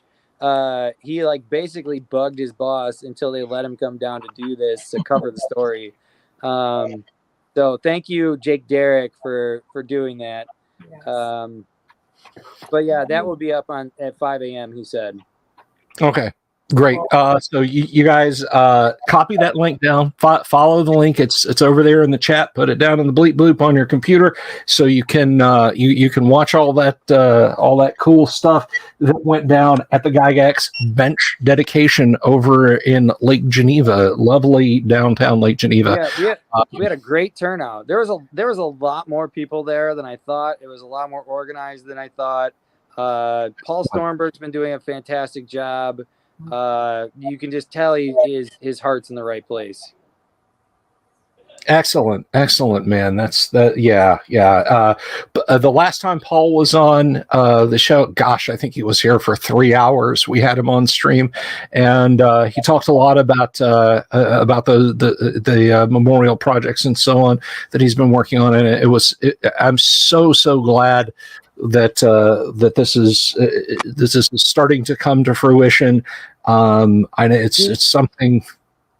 It's something that he's been swinging for the fences, and God bless him. He's been doing a great job. He's making it happen. He's making it happen. The city, small town politics. We're dealing with small town politics with a bunch of people that never played the game, that don't understand the impact it had on the world. And you're trying to educate these people on something that they don't really care about, a lot of them, or maybe they do, maybe they don't, but you figured if they did, something would have happened by now, right? And I think one of the things that is sinking in with them is he took the economic impact of GaryCon and what the potential monument for my father could do, as well as the Dragon Days initiative, the alcove, the Appendix N alcove at the library, and all these things, and crunched the numbers and stuck that on there. And it's hard for them to deny the numbers like that, right? And once they see, oh, hey, this will make the town money, then all of a sudden, they start getting interested. Right. That's excellent, man. That is that is so great. And like I said, this is something that he's been pushing for a while. I've known Paul, gosh, I guess almost 25 years now, 26 years. It's been a minute or two.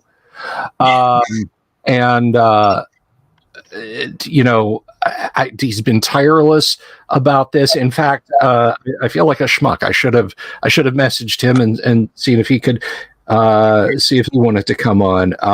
I still got time to do that, though. I can still do that. But yeah, he brought his whole family up. He brought his whole family up for this. That's excellent. That's excellent.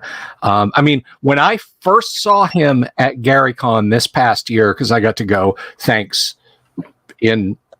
entirely because of my audience here on the show, made it possible for my wife and I to go to GaryCon. God bless them.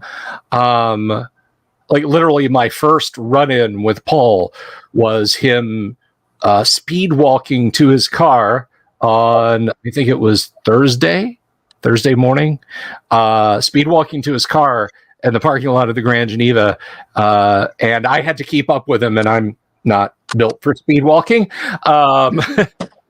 But keeping up with Paul and him telling me all the stuff that was, and he starts talking about the bench, and I'm like, oh, that sounds pretty cool. And now, it's happened. He's making it happen. He is making it happen. Yeah, that is, it is wonderful what he's doing, and it's wonderful to see Gary remembered. I was before you had hopped on, I was talking about I learned to play D&D with a copy of Keep on the Borderlands and some dice. That was the totality of my D&D was teaching myself to play with Keep on the Borderlands and a set of TSR Dragon dice. And that was it, because there's enough rules in there in B2 to play. And 10-year-old me just playing for decades. It's been awesome to see it grow like it has.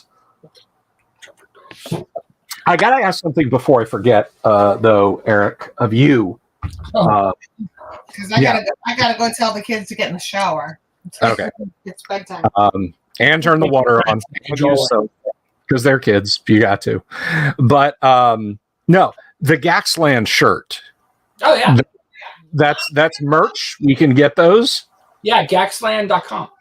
Okay. Heidi put them together. The art is from Chet Minton. And we put together, Heidi's been putting together shirts. Yeah, gaxland.com. And excellent. I haven't had any time to really, she was like, you're going to wear this. I was like, oh yeah, of course. That's normal. That's, any day that ends with a Y, she tells me what I'm going to wear. But yes, absolutely.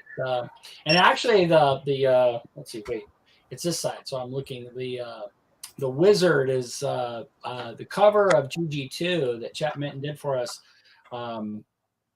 He did the wizard in violet clothing. And so we were looking at a company logo, because we're going to have a booth at GaryCon, and we've got to order booth stuff. And so when we were having the logo made, we had him draw another picture of the same wizard. And Heidi's cat she'd had forever, Nikita, died. And so we decided to name the wizard Nikita. And then we had a little. You're the best. I'll forget the Kentucky comment now. So we named the wizard Nikita, and then the wizard had this little stoat, so we had a contest to name the stoat, and we had the best suggestions. But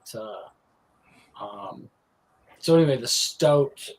Let's see, the stoat right here is named kerfuffle, which is a great word.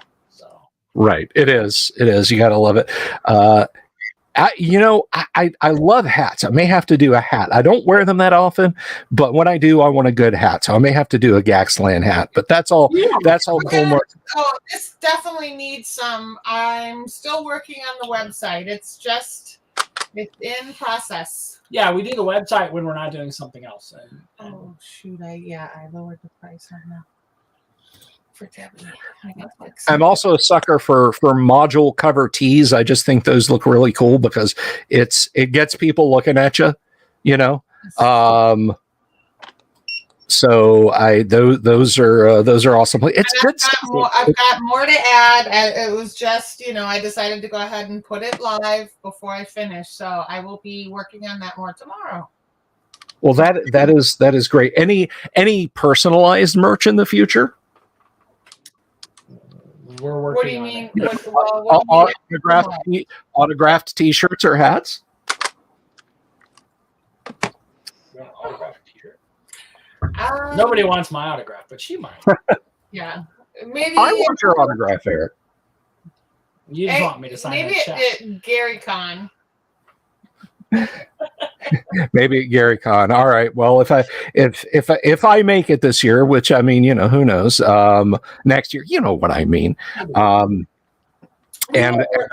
We will work on that by if there's special requests for something autographed or. Yeah, you need to come back, and so Alex right now is at Lake Geneva Games, and if you have a chance to go to Lake Geneva, you have to go to Lake Geneva Games.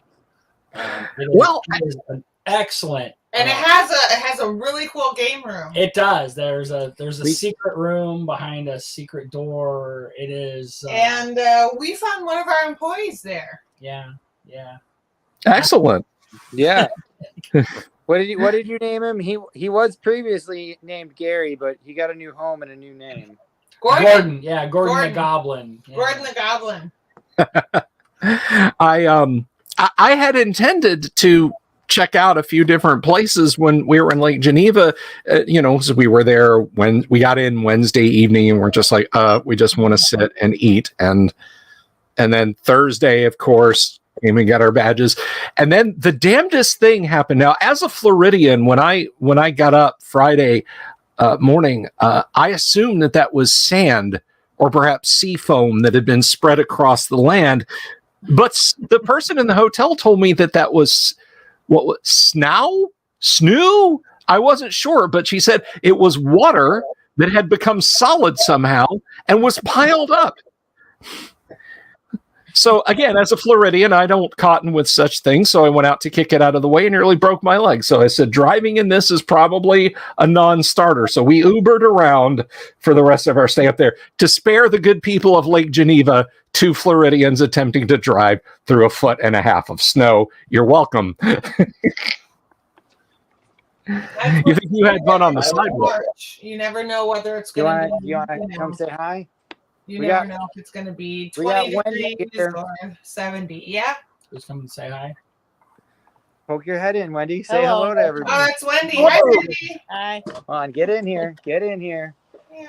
Happy GYGAX Day to you, Wendy. Hi, Hello. Wendy. Happy GYGAX Day. Happy GYGAX Day. She's just finishing up with, or is Mark finishing up in the other room there? Just finished up. Okay, so I was gonna kick you out in just a minute, anyways. No, I'm kidding. He's got a key. We've got to get kids showered into bed, so we should Gotta go. let the threats begin. Bribery. He did a reel the other day, which is funny because he set a timer and the kids were doing their normal, like they do anything, like they're like ignoring us, Oh, for hours, yeah. We don't even know they're here. And all of a sudden they're like, it's bedtime, and they're like, oh, you want to see this new dance, or you want to know this? And You're so handsome. I love that shirt on you. yeah. They're You like, have it. oh, did you know I love you? And then it's like, you have Oh, Henry did that the other night. instead of I'm gonna kick the girls' your butts. ass, yeah. Yeah, I'm gonna whip the girls' butts if they're not in bed timer, And he told A, I don't want to say her name, but and, set a timer, and then all of a sudden it goes off, and they're like, ah!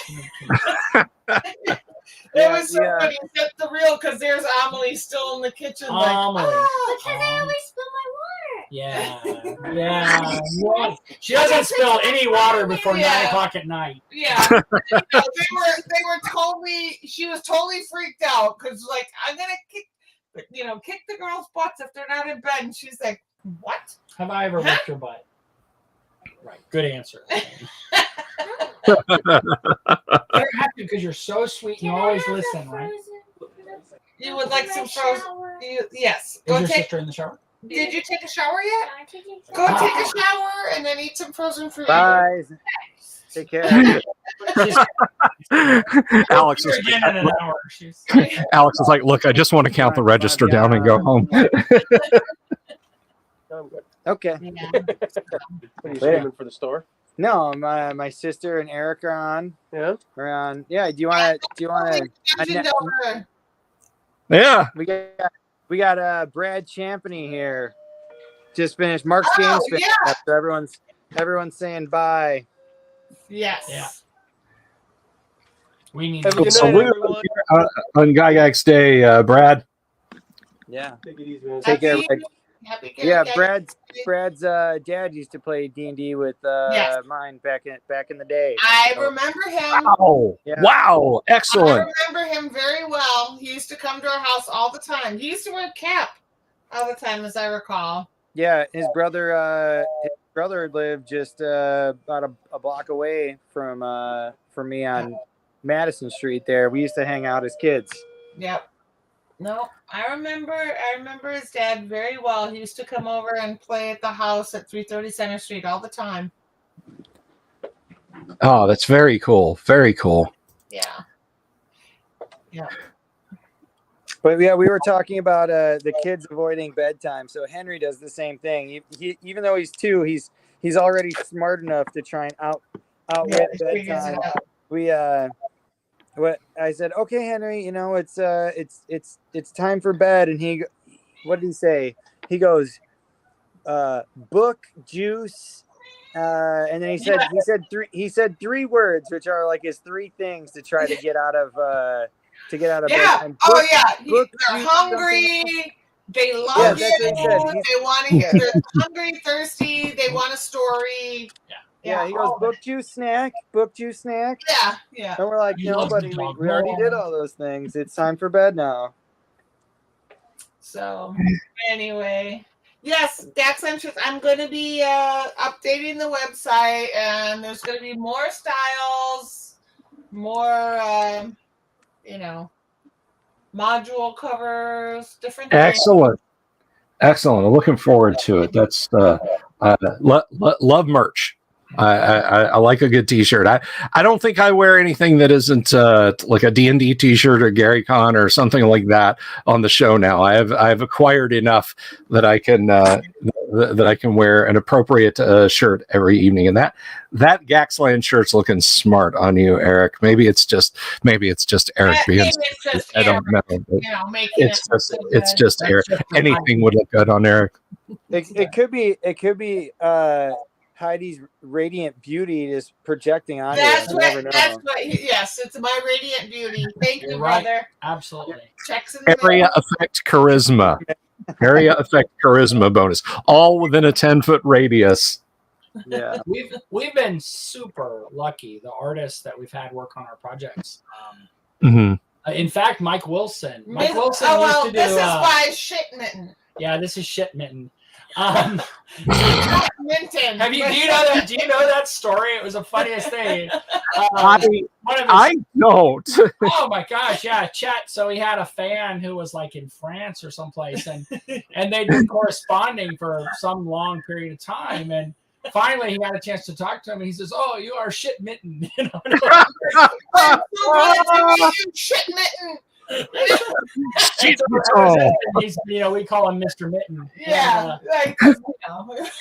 But we were so lucky. Yeah. The artists we've had, and earlier I noticed Mike Wilson was commenting. Yes, Mike was on here. And Mike Wilson used to do covers for Wizard Magazine, and he's done a bunch of different games. He's just brilliant. And, Chet Mitten and JB West, and now John Murakami from Hawaii. Yeah, and then the people I'm getting to meet, they're just amazing. And in GG3, we added 4 new artists, right? Yeah, one of them is like really new. Eli Nikodin. He did one piece for us. I'll post something tomorrow for you to see. I don't know if you remember the comic books used to have the old Dungeons and Dragons cartoons. And they were series of and Eli has done a recreation of some of those, and it's insanely good. It's a very OD&D line art. It's just amazing. Oh, that's great. And then let's see, we had Justin Davis from Hawaii. He did a piece. Joseph Garcia, which is brilliant. Art of Joseph Garcia and Chris Arneson. Yeah. We figured out Chris Arneson. You guys probably know who Chris Arneson is. We had a few bucks left, and so we reached out to 4 artists, and we said, we need 4 pieces of line art, and they did it. They came up with it very quickly. So purple stuff. I don't know. What purple stuff? Purple merch, maybe. Things in purple. Yes, there are purple shirt options. So I will make sure there are purple shirt options. I love purple too.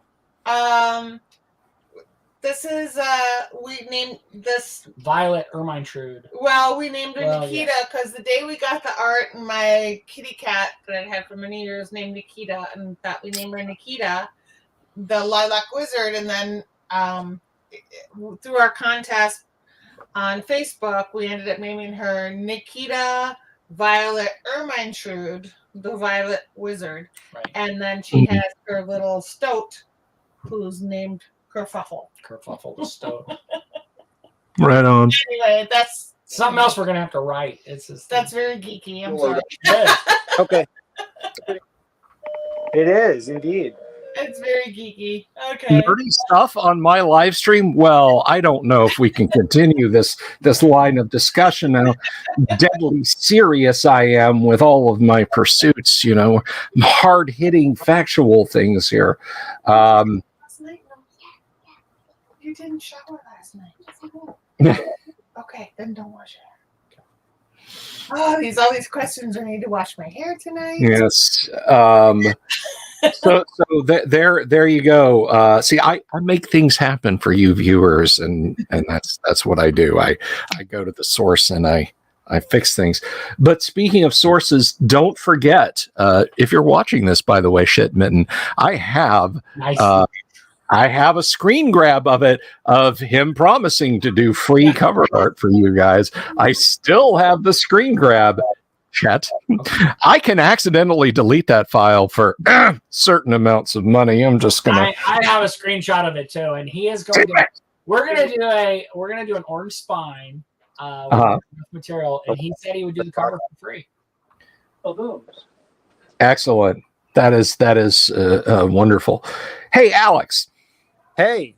Do you guys get or keep in stock vintage RPG stuff there? RPG stuff, yeah. Like vintage stuff. Yeah, AD&D books, I guess is what I'm saying. We don't. We do when sometimes we'll get that in and we'll have a little section for it, but we don't like specialize or advertise it. Right on. No Noble Knight approach. Just, if it comes in, it comes in. I gotcha. Yeah. We're not hunting for it. We're mainly new retail product. Right on. Honestly, actually, I'll give you a quick tour. Yeah, take us around the store. What could be better for GYGAX Day? I'm on 2%, so I'm gonna make it quick. The store's about to shut down, but here I am. Here's the behind here. Okay.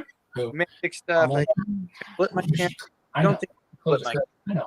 So we'll go like this. Hey, close screen. Oh yeah, I know. Got all sorts of magic stuff here. We've got a shelf of Pokemon stuff over here. Whole display of really nice magic cards. I just turn the light off. We'll come around by the front.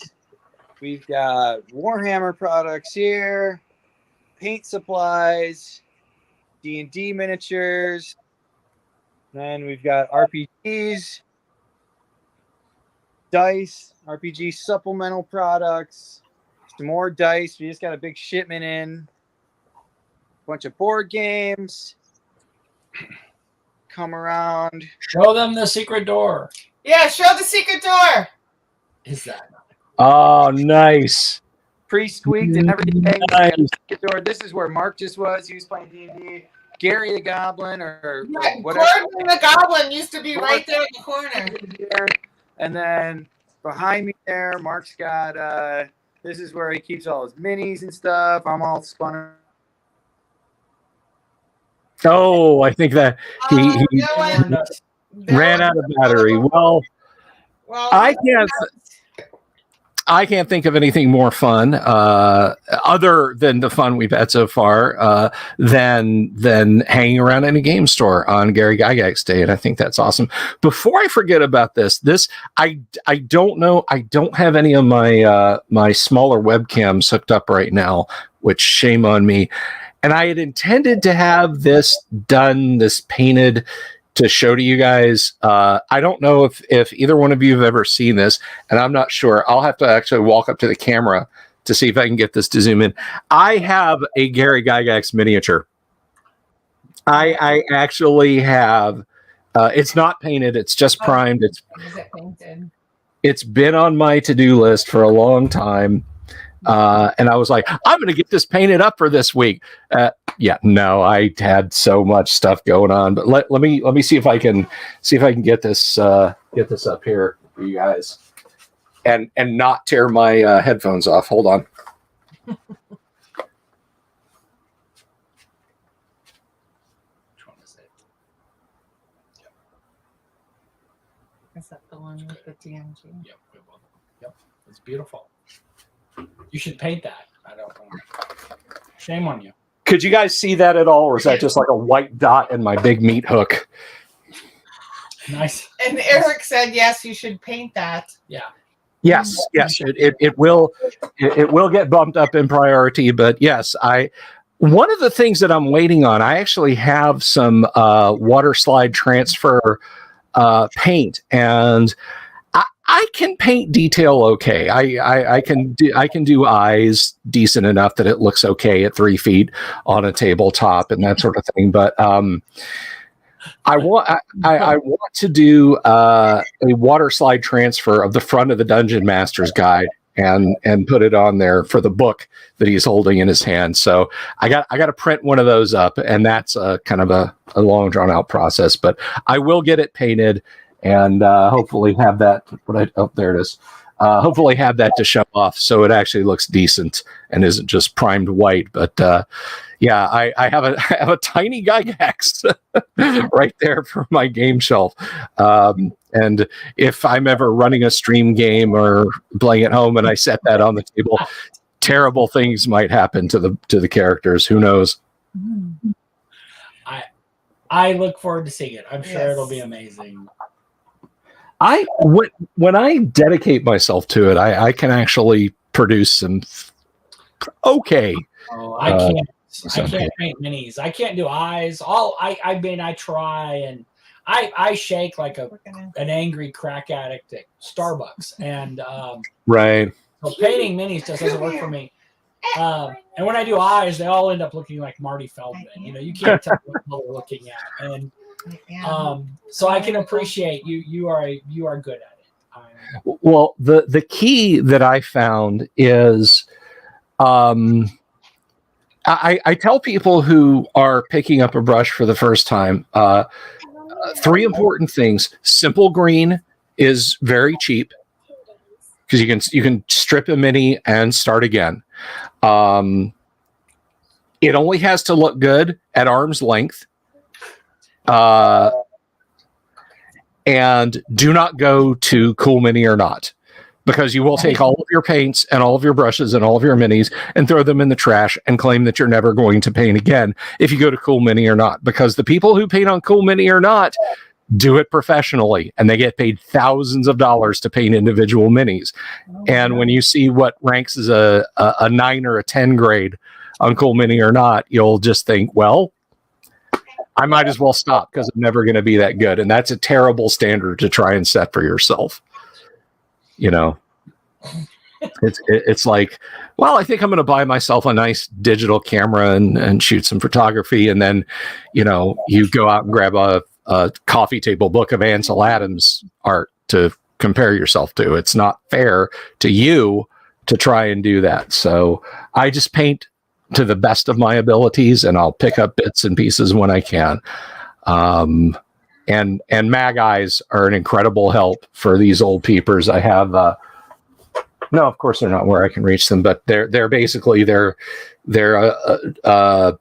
it's just a set of plastic reading glasses on a boom that I can lower down in front of my face. We need to see those. We need to see you using those. That would be. Let me see. Are they? No, you don't have to. You don't. I'm sorry. That's not. I'll get them now. I'm not going to start painting now and just put my geek goggles on. But yeah, it's just a fact of life that when you hit 40, the liquid in inside your eyeball starts to harden, and close up stuff blurs to hell and gone, because your eye doesn't adjust the same anymore. So that has been my savior, is the ability to go, oh, I can actually see where to put the eye dots at. I had a table mounted magnifier with a light, and I would do this trick where I would put my hands together, my palms, and hold the mini. So I'd be holding the mini with one hand and the brush with the other, and it would control the shaking. And so I would painstakingly paint a mini, and when I was done, I would throw it all in the trash because it was so terrible. I mean, I tried all this stuff. I am not good at painting minis. So. Well, that's what makes having a 3D printer so wonderful. I think 3D printing would have been something I think Gary would have loved, just the ability. Oh, I need some trolls for tonight. Push button, printer goes whir, have my trolls, you know. But yeah, you know, if you screw it up and get frustrated and throw the mini away, yeah, you've lost 0.10 cents of resin and can start over. But yeah, no, I've been meaning to get back into it, the mini painting, you know, because I have all this free time with everything else that I do.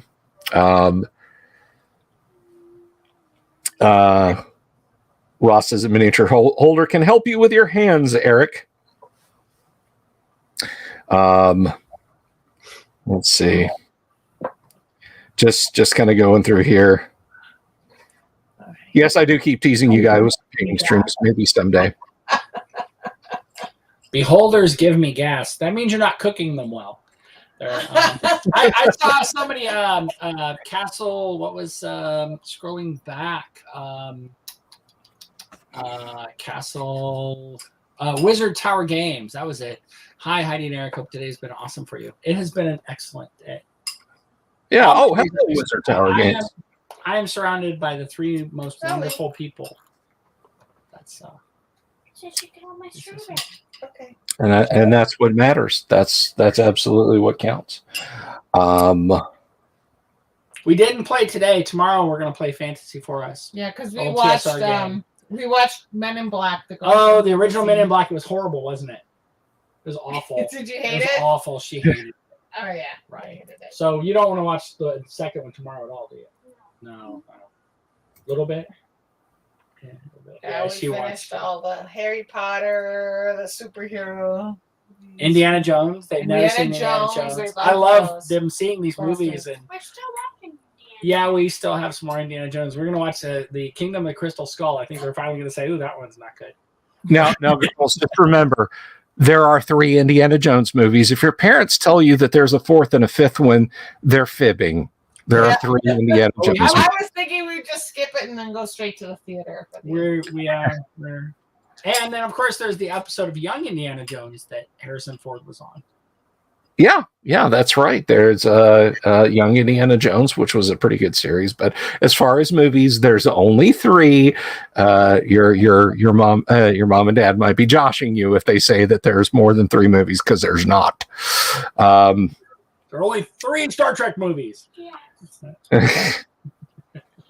No, there are 4 Star Trek movies. Just strangely, they all have even numbers. Oh no. No, I was talking about the reboots. Those are the only ones that count.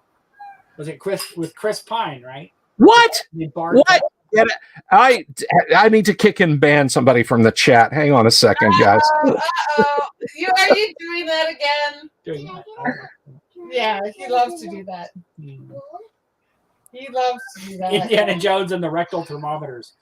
I was a medic when I was in the Army, and we still had the glass thermometers. You know, some glass thermometers had a red tip, and some glass thermometers had a blue tip. And the blue tip were used, for taking your temperature orally. The red tip were for other. But the only actual difference between red tip and blue tip thermometers? The taste. The taste. These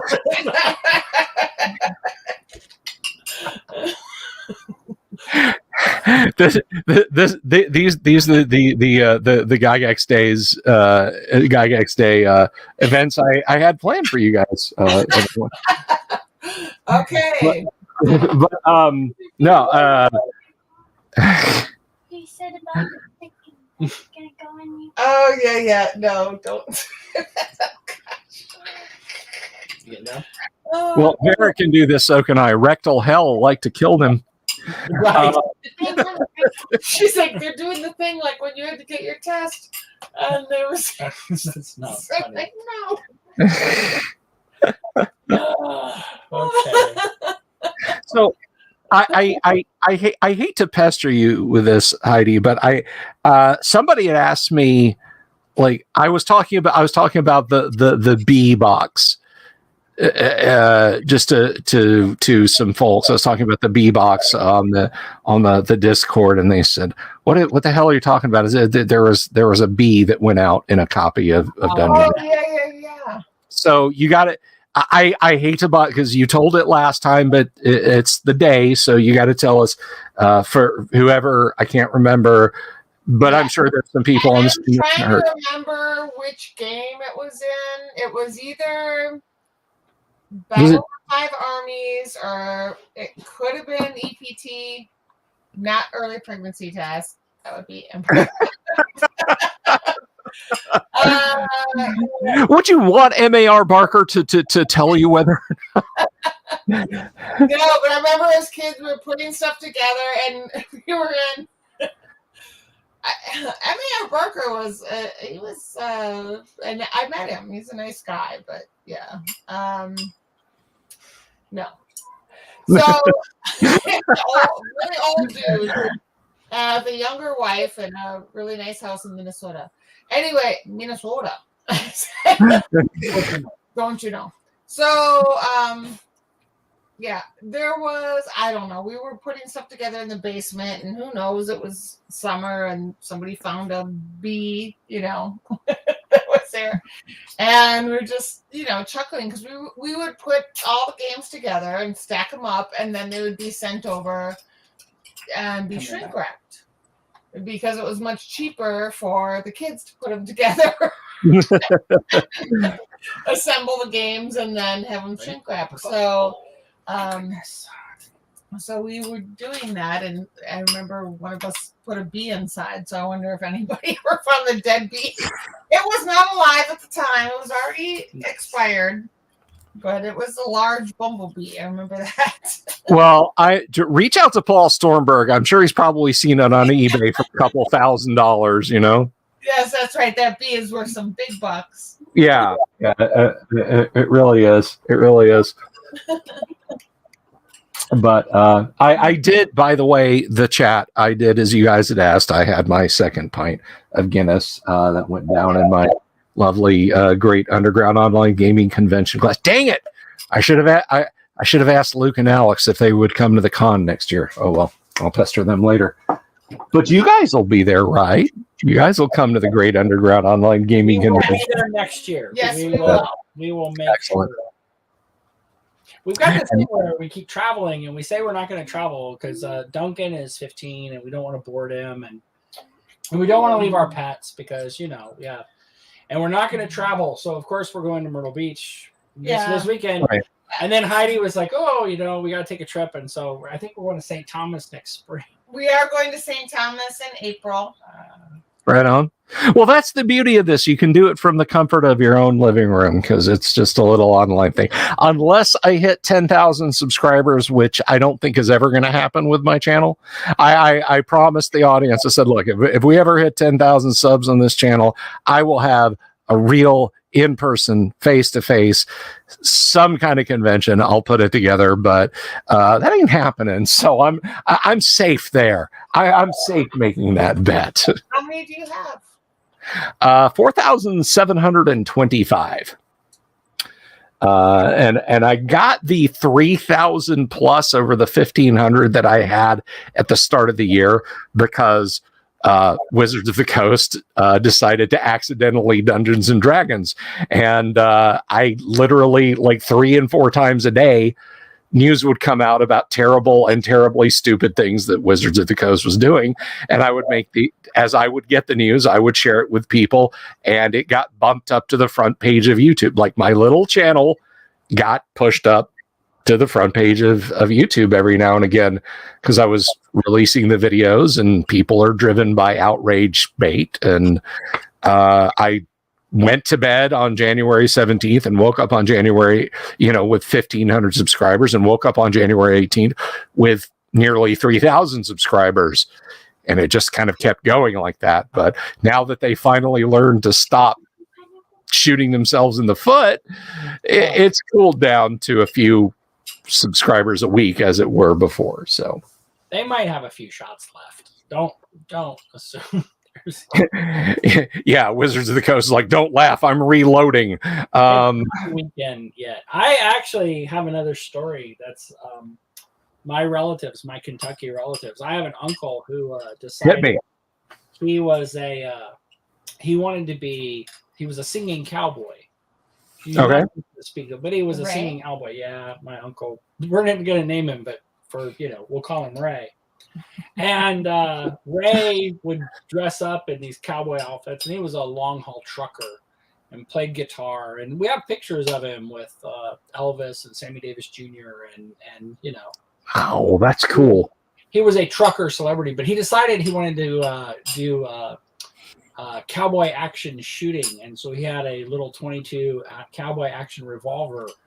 And one night he might have drank an adult beverage or two, and he was practicing his quick draw, and he shot himself in the shin. The bullet traveled down the front of his shin and embedded itself in his foot. So my father took him to the emergency room, and they stitched him up, and they had to do a report. And they realized there was no nefarious thing. There was no crime. There was just, somebody who was a little bit tipsy and dumb.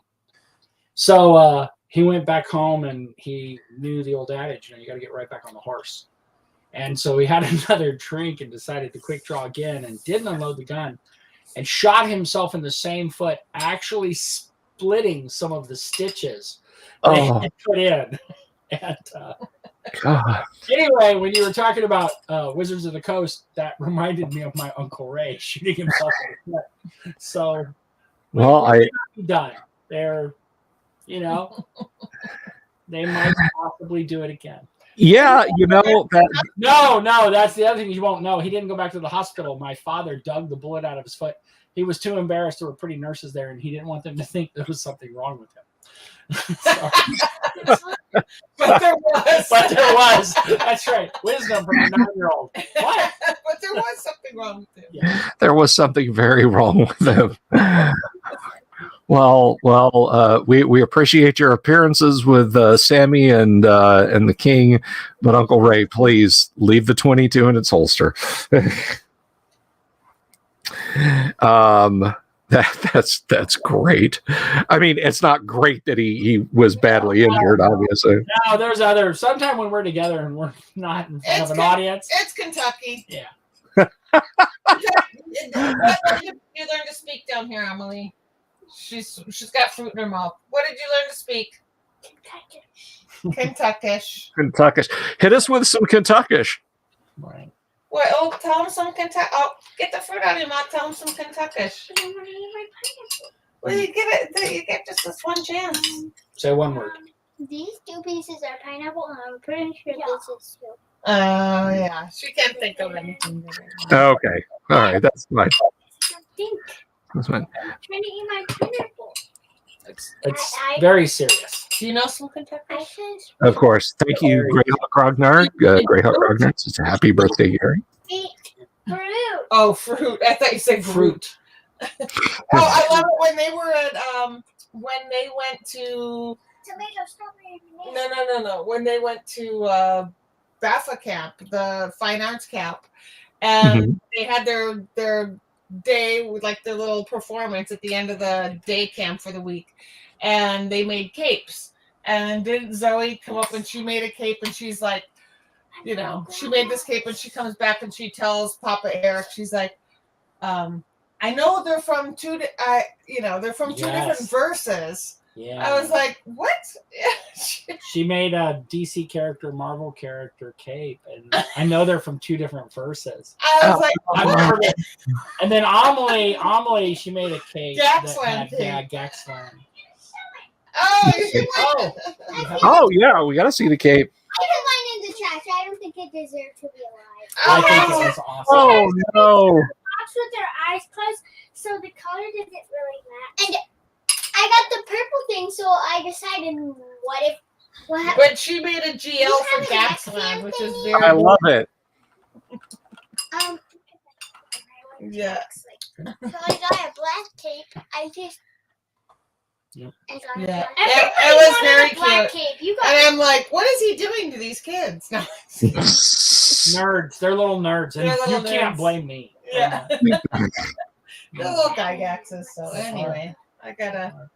All right, little nerds. It's bedtime. Yeah, my youngest had asked me about playing D&D, and that's the rusted water tap outside that you're not supposed to touch. Is if you ask me about playing D&D, because if you turn it a little, it just breaks off, and you get like a full blast of info. So she was asking me about that. I said, well, let's go in my office, and we'll see what books. And are you going to do dice and minis? Do you want to use some Dwarven Forge and a webcam setup with your friends? And she's just like, Dad, we haven't even decided what version we're going to play yet. So, right, of course.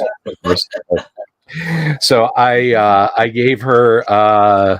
I have this stonking big golf ball sized brass D20, and I gave it to her, I guess 2 or 3 weeks ago. And I said, all right, Rosemary, I'm going to give you this right now. Today is, it was July 7th or whatever it was, 2023, July 7th, 2024. You haven't played a D&D game. I'm taking it back.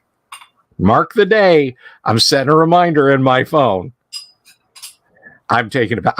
I'm not going to take it back, but I just kind of tease her periodically. So, scheduled a D&D game yet? Learned to play yet? But hopefully she'll take that up. But the point is, I have 2 nerd daughters too.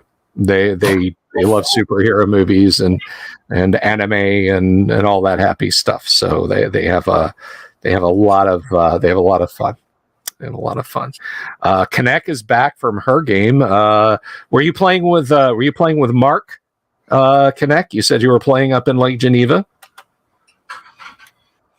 We'll wait to see that. But Christopher Sims, have a lovely evening. Take care. Yeah. Oh, Kabuki wants to know, do I adjust for leap year? Yeah, I'll let her have the extra day. Connect. She was awesome. Yeah. I think she's going to be playing with us in 2.5 weeks too. Yep. Excellent.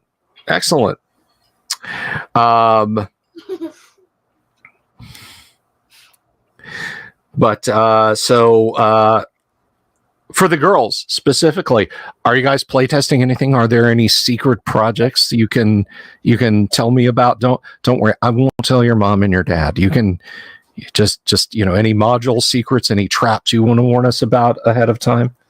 I don't really know. I don't know. What? No traps or games. I don't really know anything. They just sit in the office all day, which we live in. Working on things. We live in the house. You played, but it's been a while since we did it. And the new games, we haven't started play testing the new ones yet. So right on. Well, you girls, you got some Fantasy Forest in, didn't you, recently? yes, We want to play that? We were going to play that today, but we ended up watching. The day went a little long. Yes, you want to play that again? Mommy kept getting mixed up with the different colors because there's different shades. Well, you guys got to, you girls, you got to take it to the next level. Tell mom and dad to break out the dungeon board game. I got the copy. Yes, I bought another dungeon board game online. I love Dungeon. I used to play that with the neighborhood kids. I love it.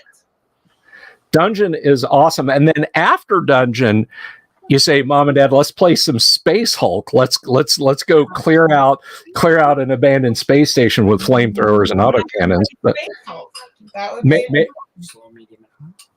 that's one I shake my fist at Games Workshop because they need to put that game back in production. It's a great game. We will definitely play some of those games. They are loving this because it means they don't have to go to bed right now.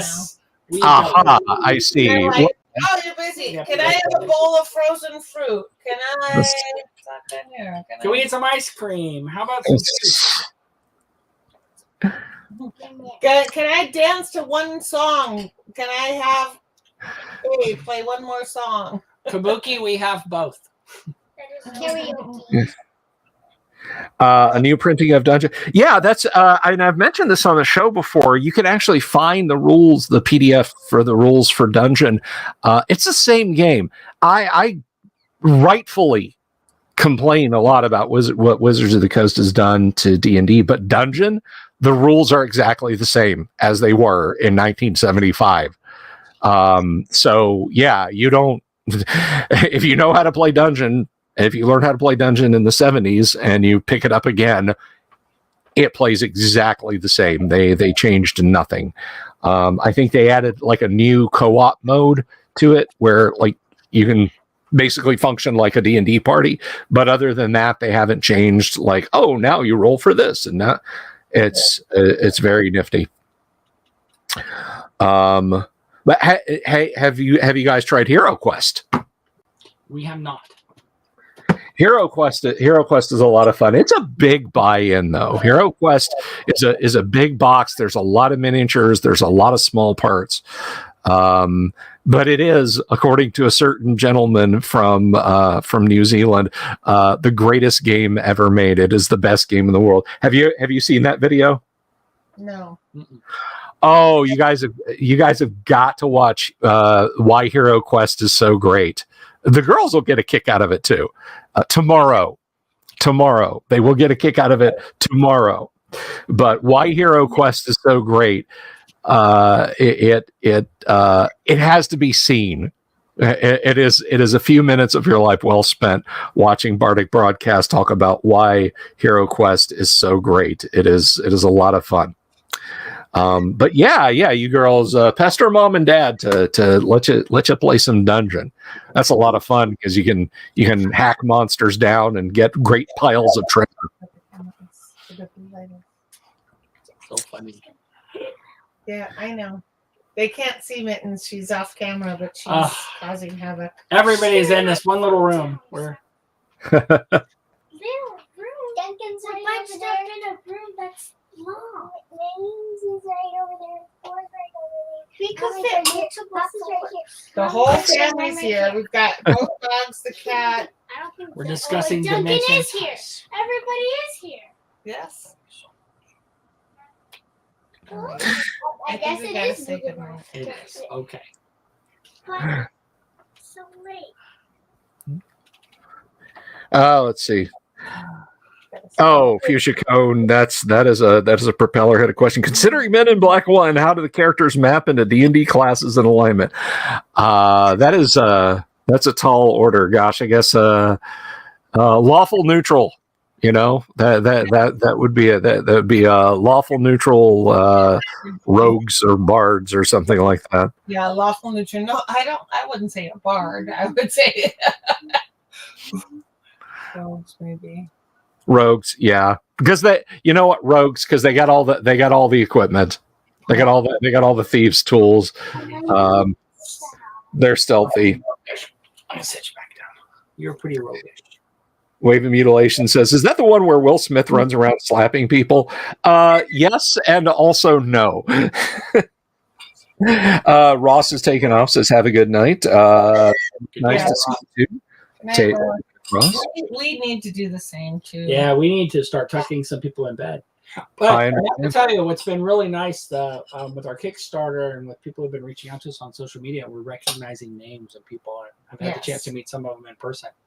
And through you, Bill, we have met some very nice people. Yes, thank you.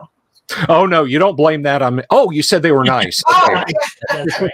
Well, you're quite welcome. No, we have a pretty good community here. There are those we shall not discuss, but the others are pretty nice. Well, yeah, most everybody, 70% at least. But no, it's a lot of fun, and I have a lot of fun talking to you guys.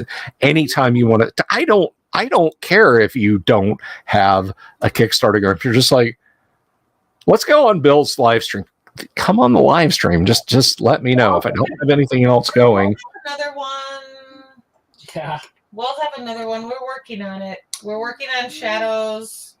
Right. And we've got something different we haven't done before, because we've done two, right? So we're going to try something different. Yeah, and we told you we're doing the modern, Shadows.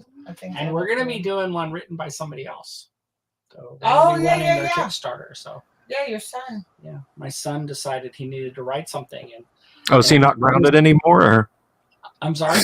Is he not grounded anymore? He's not currently grounded, no. And he's not currently. So he had this project, and he was telling me about it, and then he sent it to me, and I didn't want to read it because I thought, oh God, what if it sucks? And it turned out it was good. And I was like, oh, I'm pleasantly surprised. So anyway, we're going to be running a Kickstarter for him. Yeah. And then we have the other one that's completely different. Shadows over Lake Geneva. Yeah. And another one after that might be in the spring. Yeah, probably will be. And the first one, I think, has to push. You guys people who play in Shadows over Lake Geneva will have a chance to interact with young people in Lake Geneva, like a 10-year-old or an 8-year-old Gary Gygax, maybe. Oh, very cool. That's cool. I look forward to seeing that and to anything from you. That sounds absolutely fantastic. Well, again, thank you guys so much. And you two lovely ladies, thank you so much for being here tonight, too, to celebrate. You guys, lovely ladies. He means you, lovely ladies. Zoe, say good night. Good night. Zoe, Emily, have a lovely, wonderful evening. And thanks again for putting the word out to Alex and Luke. It was a lot of fun to see them. And hopefully they'll want to come back on the show. Of course, we'll be back tomorrow. Well, that is, I'll be back tomorrow. We'll be doing some live stream Gamma World. I have my Friday night Gamma World group has found Disney in Florida. So they are actually exploring Disney, and it's all intact and it's all entirely functional, but I'll tell you more about that later. But anyway, we'll go ahead and wrap up then for this evening. You guys are welcome to stick around and listen to the Owl Bear song as I play this, as it is our traditional out. But thank you very much, both of you. Whoops, I didn't mean to click that one just yet. Thank you very much, all four of you. All four of you. Good night. Good night, Good good night. people. Good night. God bless, and we'll see you guys next time. And again, happy GYGAX Day. Peace. Thank you. And peace to you, my wonderful audience. You guys have a great evening. Thank you all for being here and being part of the fun. Good night. Take care. Have you seen my owl bear?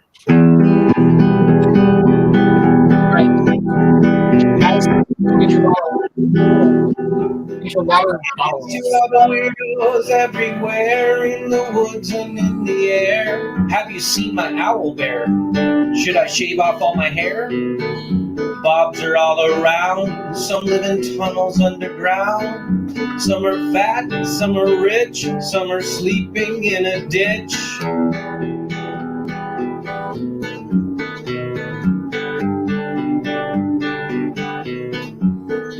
Can you ride a crooked horse without a saddle way off course?